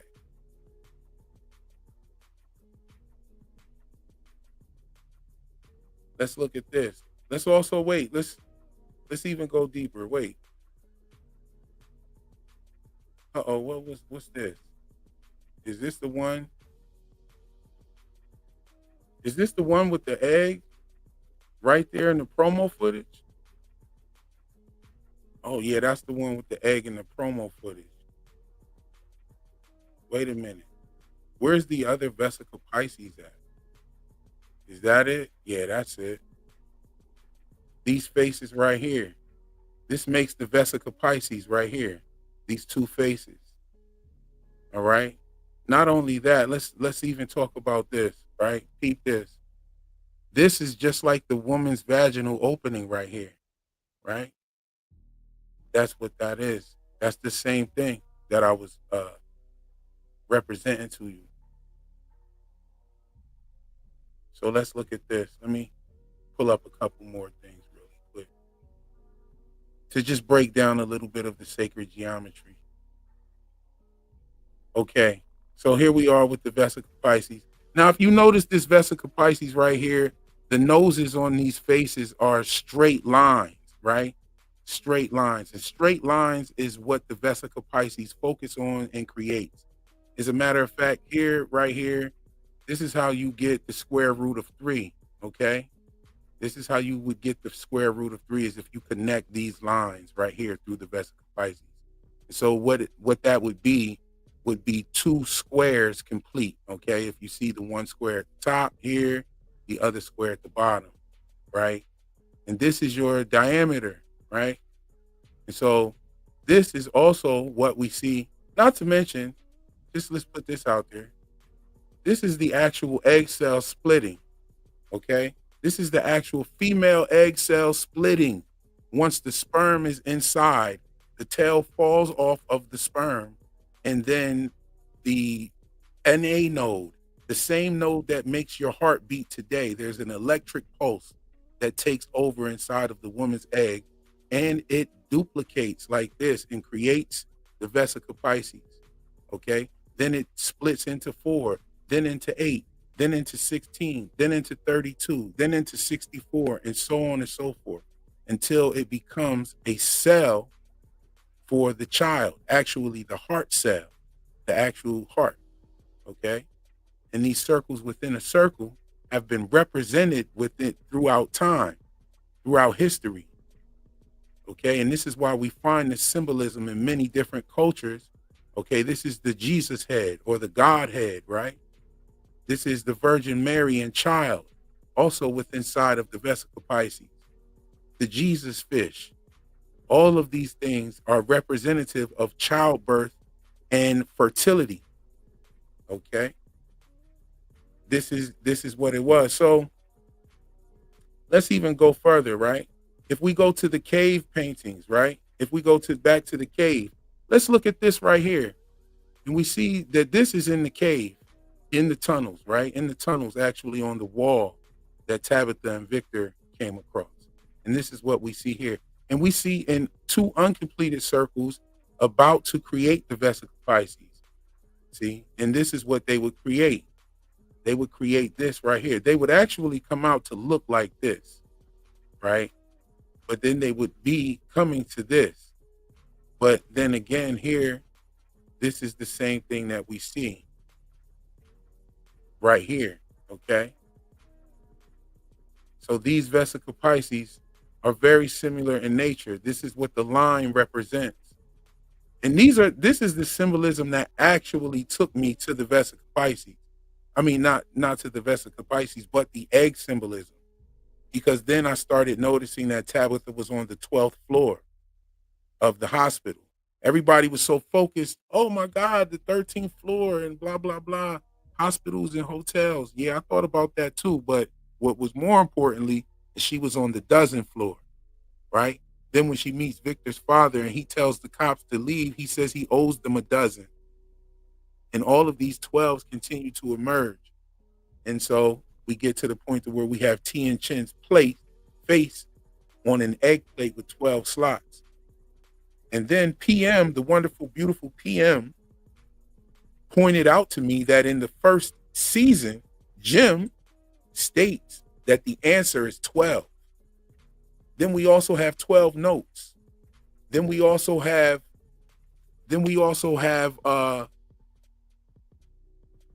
Jade even referencing a carton of eggs inside of the peach map truck, the peach truck. He even talks about carton of eggs and all of that. Then Jim figures out the answer is 12. So yeah, the symbolism is there. The symbol is there. The symbolism is there. Not only can I go back, KP, Real is giving the receipts for his theory, right? Well, you know what, KP? Maybe you got to go check me out.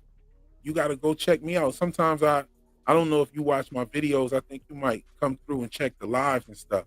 But I drop all of this stuff very clearly and concise. I feel like my visuals and my audio and my visuals are somewhat surgical. And I drop this clear and concise in my videos all the way back to last year. I just showed you a video from last year where I was talking about this, and it emerged in season 3. And I was talking about it before the season was written.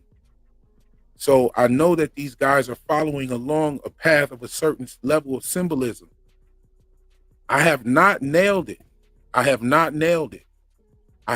figured out what these guys are talking about and what their overall message is. I think that they're talking about the trials and tribulations of American history and American past. This season makes me rethink that a little bit, because now I think they're dealing in Jewish mysticism. So I think they're talking about demons and other things like that. I think season 4, they might start pulling all that together. We might get some of that Eloise stuff going on as well. But yeah, so yeah, you gotta go check me out. Like, I ain't just sitting here and for the people that's in there saying like I'm reaching, or that doesn't work, or that doesn't fit, or that's not an egg. I mean, the ovum is what the ovum is. I didn't make these things up. These things were things that I searched throughout my lifetime. So when they popped up in the show, I saw it and I peeped it. It's because I studied the shit before. But like, I didn't make none of these words up. These words were here before my parents and grandparents were here. Vesica Pisces, ovum, Solomon, all of these things here before me. I didn't make this shit up. It's in the show. It's in the show. Who by Fire? The song Who by Fire is in the show. They're talking about the Unatana Tokef. There's no doubt about that. The house landed on a man named Brick. There's no doubt about that. The Wicked Witch and the Boy in White have symbolism, that they share the same symbolism of trying to teach a lesson, wearing white, and actually holding the key to the people escaping while they're just fucking off with the people, trying to get them to do their bidding. Like there's the symbolism is there. I'm not really sure on what the overall thing is and what they're trying to say, what the overall message is. Like I'm loving the ride though. Pause. I'm loving the journey that they're taking us on. I'm loving the fact that it's connected so many different people, different walks of life. I'm glad that I get a chance to talk about this and create videos for people that actually appreciate this type of scholarship. So that's where I'm at with this. I'm not no theory crafter. Don't come over here thinking that you got me at a gotcha moment, because ain't nobody got me. Because I'm not even like a real theory dude. I'm just trying to show you the hidden meaning. I'm just trying, when it's all said and done, my shit is still gonna stand right there. You know what I'm saying? It is what it is. I can't wait for season 4. Yo, I can't wait for season 4. You know what I'm saying? I can't wait for season 4. We're gonna body season 4. We're gonna crack season 4 wide open, just like this egg cracked open. We're gonna crack that shit wide open. I cannot wait. Like, I'm gonna tell you guys, Taryn is gonna be on board with me with the esoteric shit. He might think that there's an alternate ending, and he might be a little. I think Taryn's in shock of how bad the last 2 episodes were. There's no doubt that I'm sure most of you can agree. Let's agree here. Let's find some common ground for a second. Let's find a little bit of common ground for a second. The way that we found out the information was whack. Fatima just says, I saw what these things are that come out at night. Victor's like, oh yeah, I saw Jasper talking to Christopher, and Christopher was angry. Oh no, it was the boy in white. Oh my God, I'm automatically remembering that nothing happened for him to remember that shit just like that. Nothing happened. We went through episodes after episodes of him going in the tunnel to find that doll, yelling and cursing out Sarah. You're not doing it right. You're not good. Like him snapping on Tabitha. All for that? I think that was bad information. The way that we got that information was bad. Fatima giving us that information was bad. Them, after the kids have said literally Aunt Cooey 1,000 times, automatically she takes a kneel in front of her and says Aunt Cooey.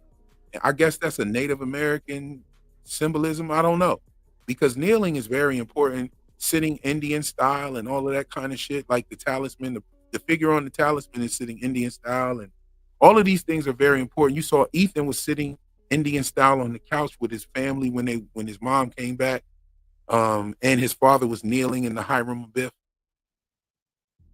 doing the ritual of the widow's son. So, like, yeah, like, I mean, just the information and how we got the information was kind of whack. I would have loved to see some of that stuff. Like, are you kidding me? What does that even mean? I saw what these things are. How do you see? What did you see? Very first episode, season 4, I need to know what Fatima saw. You know what I mean? I thought we were going to get what Elgin's dream was. What the fuck was Elgin's dream? Because he said that Fatima's pregnancy reminded him of the dream, but then he also said that when he remembered the dream, it was the boy in white singing the melody or the nursery rhyme. So what the fuck was this guy's dream, and what did the boy in white have to do with Fatima's pregnancy? It just doesn't make any sense. Like, there are some problems, and so I can attribute that to my brother's reasoning for wanting an alternate ending, but he'll get over that. He said give him till Christmas. You know what I'm saying?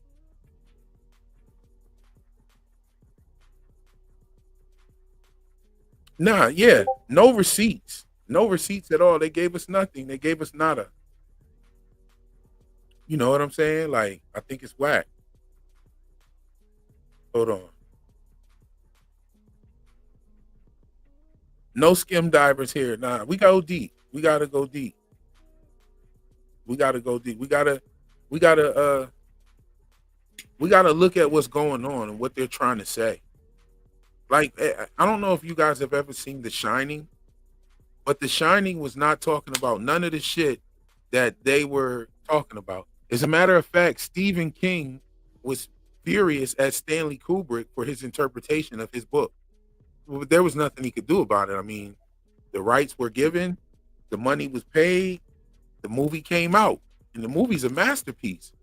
But Stanley Kubrick and Stephen King were not talking about the same fucking things. You know what I'm saying? It's just that simple. Mm-hmm. And so Real Enigmas and Theories is here to kick the hidden meaning. That's what I'm here to do. That's what I'm gonna focus on. Y'all guys are gonna love it. But yo, dig this. We've been on for like what? 3 hours and 47 minutes. I'm gonna stay on for a little bit longer. Hold on a second. Let me do something here. Give me a second real quick.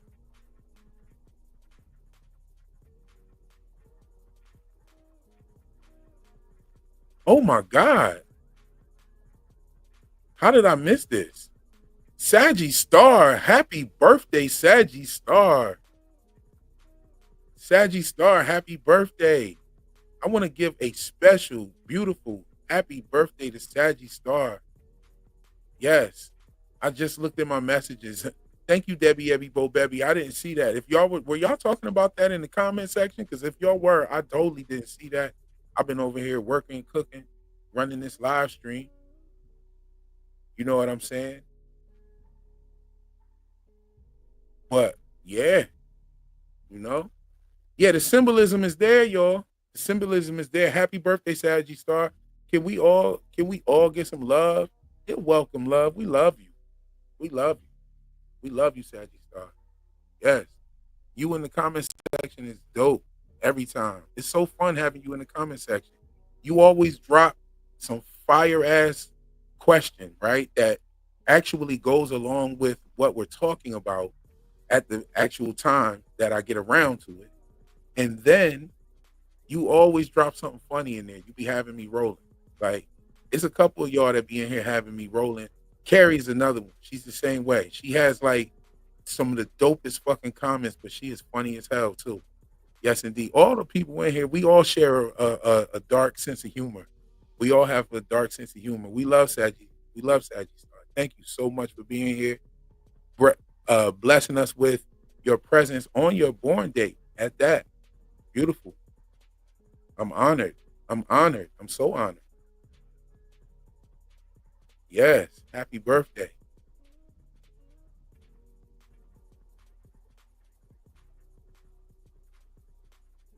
I wish I had something. I wish I had like a happy birthday thing on here or something. That I got something funny for us. Megan, get the fuck away from that window. Yeah, that right there. That right. Yo, all of this I think would be totally different if that mother would have said that. If the mom would have said that for real, all that would have been different. You know what I'm saying? Because, you know, as soon as I take a couple of days off and do my work, because I'll be working on music and working on all kinds of other stuff as well. And as soon as I take a break, I get one of these from people. You were supposed to be here. You and I were supposed to figure this out together. And you know, I feel that. You know what I'm saying? I'm not mad at anybody for having them sentiments and stuff like that. You know?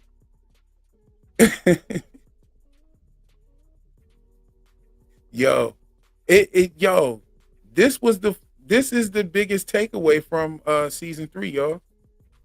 You were supposed to be here. You and I were figure this out together. Yo, boy. I gotta play it one more time because he did it with the screwdriver though, y'all. You were supposed to be here. You Yo, what the fuck? He looked at Father Kotri and took the screwdriver and said, nigga, you was supposed to be here. Yo, that shit is fucking hilarious, yo. I was so fucked up off of the ending and everything that in my live stream, I didn't even mention that boy said that. I was talking to Big Heck about that shit the other day in the voice chat on the Discord.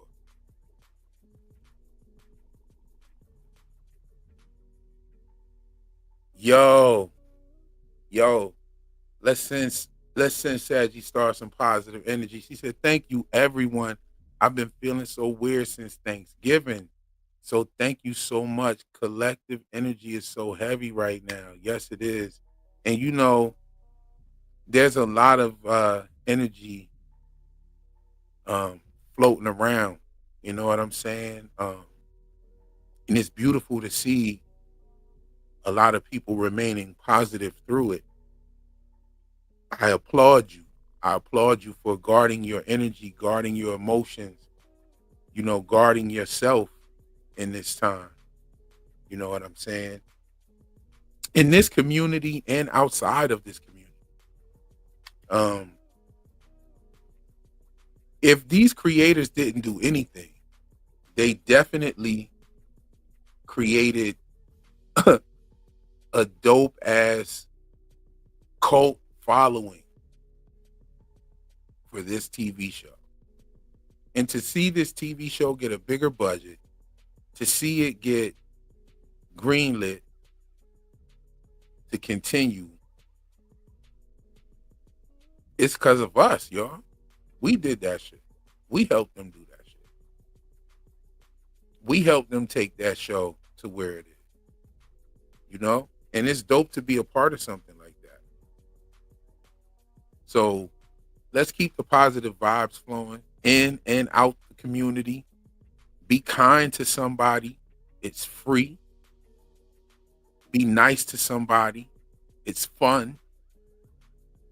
Make somebody smile. They'll remember that. Say something nice. Give somebody something. Receive something if somebody's trying to give something to you. Receive it. Receive it. It's all a blessing.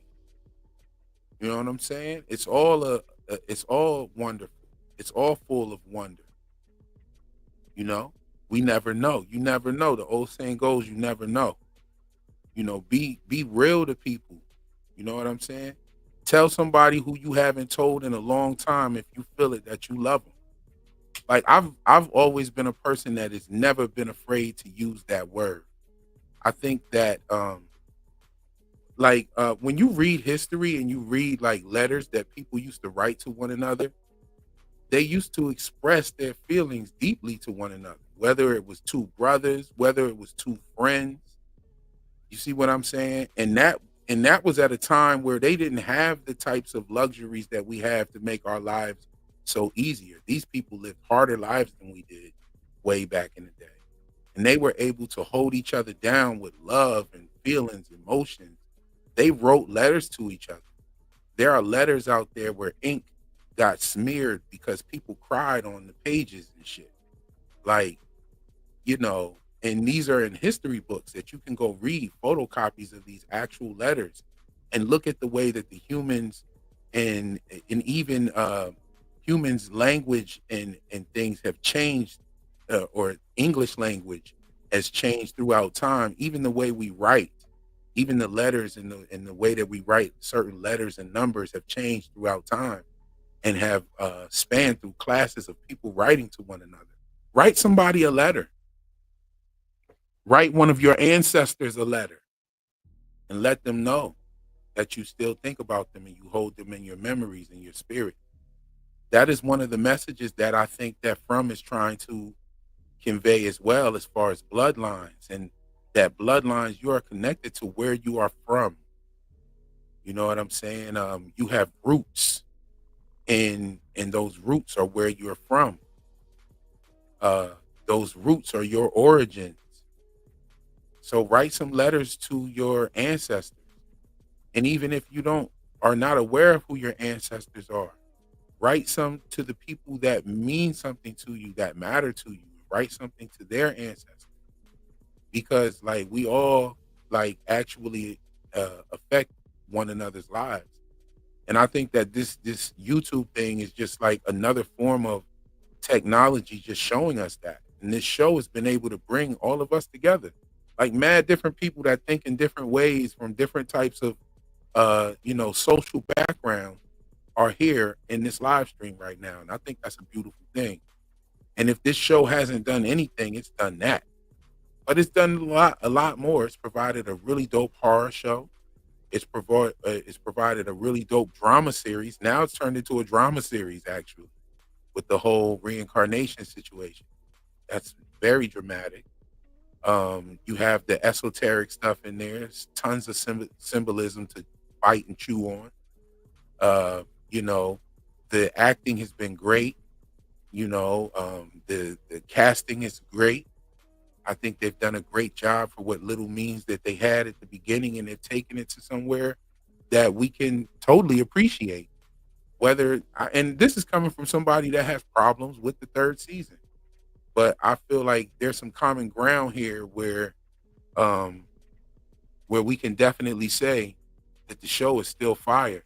And I don't think that it's turned anyone off. I haven't heard anybody say, man, I'm not showing up for season 4. And I think if I do hear somebody say that, I think they're a motherfucking liar.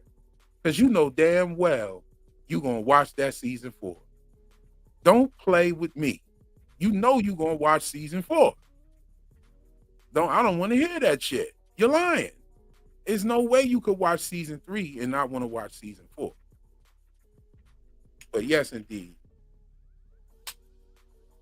Let me go through some of these comments. I know I've been going on these rants all night. Hopefully it has not bored you. You know what I'm saying? Hopefully you're enjoying everything. Hopefully these likes look good over here. What these likes is looking like right now? Okay. We got 89 likes, 80 people watching. There was much more people in here. If you haven't liked, go ahead and like. You might have forgot. Let's get them up a little bit. Let everybody know that you're rocking with the real enigmas and theory.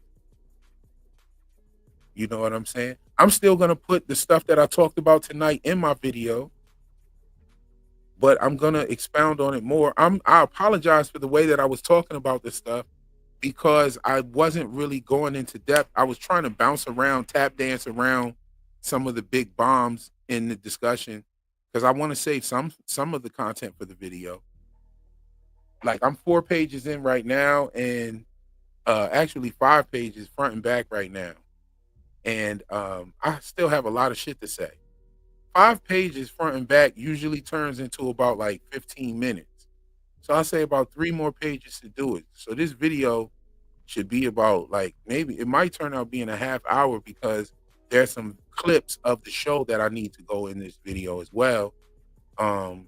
There's not too many jokes. There's just some funny questions and some funny ways that I come across with the shit.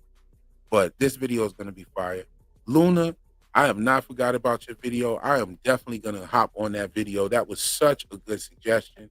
Saggy Star just drops through on her birthday with the super chat. And she says, thank you, Real. Last message for the night. For everyone who has a Christmas decoration and belongings that belong to those who aren't here, please respect their wishes and put those decorations where they want in your home. I 100% agree with that. I definitely agree with that. My ancestors are still here with me. I never forget about them. I always think about them.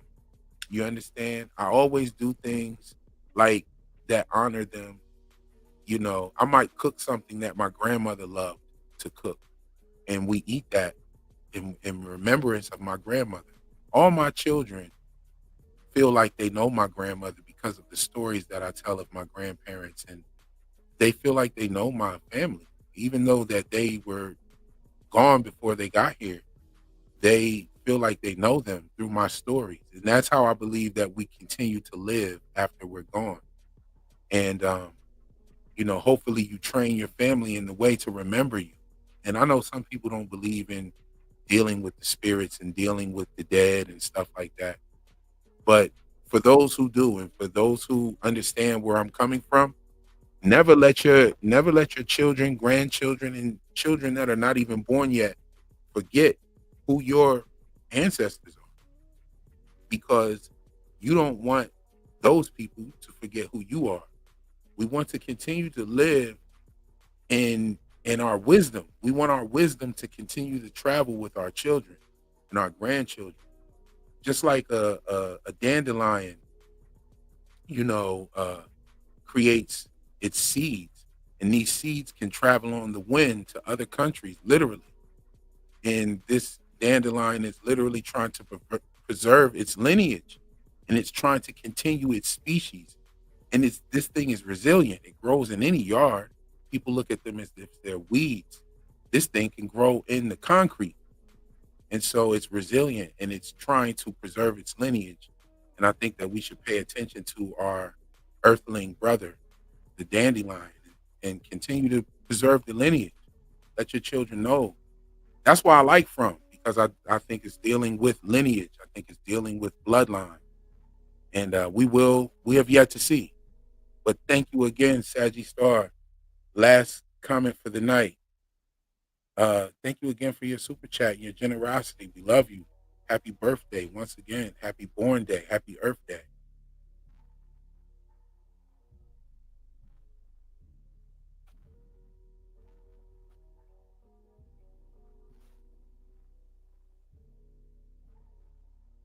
Good question here. Question.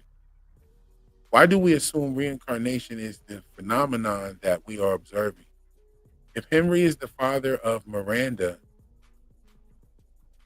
children and he is still alive, then where did Jade, Jim, and Christopher come from? I think in all respect, I think one doesn't have anything to do with the other, right? Because if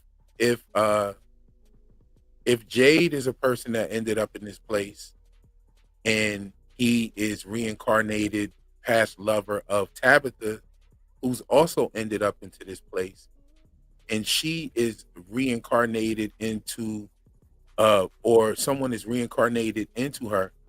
And reincarnation, first of all, let's find some common ground here, right? Let's say that reincarnation is a real thing and that actually happens, and some people do believe that, right? If you are reincarnated from someone else, that means that you have a past life. But this life is still your life, though. KP was still born. Your parents gave you were born to different parents than the person that you were reincarnated from, right? You were born to different parents. You're the only you. Your fingerprint is your own, original, authentic you. It's, no one else like you. So even if reincarnation is a real thing, then the person that has been reincarnated still goes into a body that has its own life, its own set of experiences. Even if some of these experiences are very similar, even if the experiences take the person to the same pathway, like we see here in From, they both had their own set of children. Here's the clue, right? Ethan and Julie are not Victor and Eloise. However, they are a son and a daughter of a woman that was brought to this place, and they ended up there too. So there's a similarity, but one doesn't have anything to do with the other than the fact that Miranda is somehow her memories and experiences are now being accessed through this woman named Tabitha. So one doesn't have anything to do with the other, especially when you talk about Jim. Now we know that Jade and Christopher have that same reincarnate connection, but we don't know much about Jim's situation yet. The symbolism is there. I implore you to look at some of the symbolism and examine some of the things that I've talked about as far as the Iram Abiff and Jim. And maybe that might tell us something for what's to come of Jim. Taryn already showed us that his wife on Tabitha's character has stated that he will be back. She thinks he'll be back. I don't think that she would make a statement like that and it not be true. you know. So I think that they've already filmed some of season 4. That's just my guess. You know. So yeah, hope I answered that question.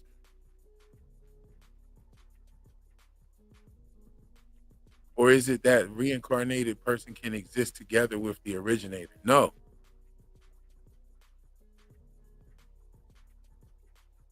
He said, so what I'm describing isn't reincarnation. In order to reincarnate, I have to die. No. Yeah, so Miranda's dead, right? And she was reincarnated into Tabitha. Christopher's dead. He was reincarnated into Jade, right? Jade was actually accessing his reincarnate's memories before Tabitha was. He was already seeing visions of the ventriloquist dummy. He was seeing visions of the symbol. He was already in tune with what his reincarnate was experiencing. He was experiencing the symbols. Now that has nothing to do with Jade and Henry as far as we know. That has nothing to do with Jade and Henry. That's just like if you take you and your wife and someone was you're a reincarnate of someone. That doesn't necessarily mean that this reincarnation had anything to do with your wife. You see what I'm saying? Let's look at what's the movie Hancock, right? They weren't reincarnated, but they kept finding each other, right? So this kind of reminds me of like how Hancock and the one chick kept finding each other. Okay, I'm gonna look at this real quick. And Jade and Tabitha seem to keep finding each other as well. Like Christopher and Miranda found each other. There was probably one before them and one before them and one before them that goes all the way down to the middle of the circle. Which one is the middle? Hold on. I think that this thing is the circle within circles. Did I put that picture up? There it is. The circle within circles. This is what I think. This is the origin story right here in the middle. And then around there is there. And around there is there. And I think we're somewhere up in the middle right here, going around and around in a circle that just continuously goes. However, it intertwines with this other circle here. And so things happen differently over here. And this is what I think Julie is experiencing, where she can change things. So she is in the Venn diagram of crazy. That's probably going to be somewhere in my season 4 videos for sure. Because there's definitely a Venn diagram of crazy going on. Now we can add Julie to the mix of the Venn diagram. What is the single axis point of all of this? The single axis point is the boy in white. The boy in white is evil. The boy in white wanted Jade to play. You know what? I'm going to stop right there. I think I'm going to go ahead and end the live. It's been 4 hours and 10 minutes. Be on the lookout for this video because I was about to drop a serious bomb, but I'll just leave it for the video, you know? I'll talk to you guys later.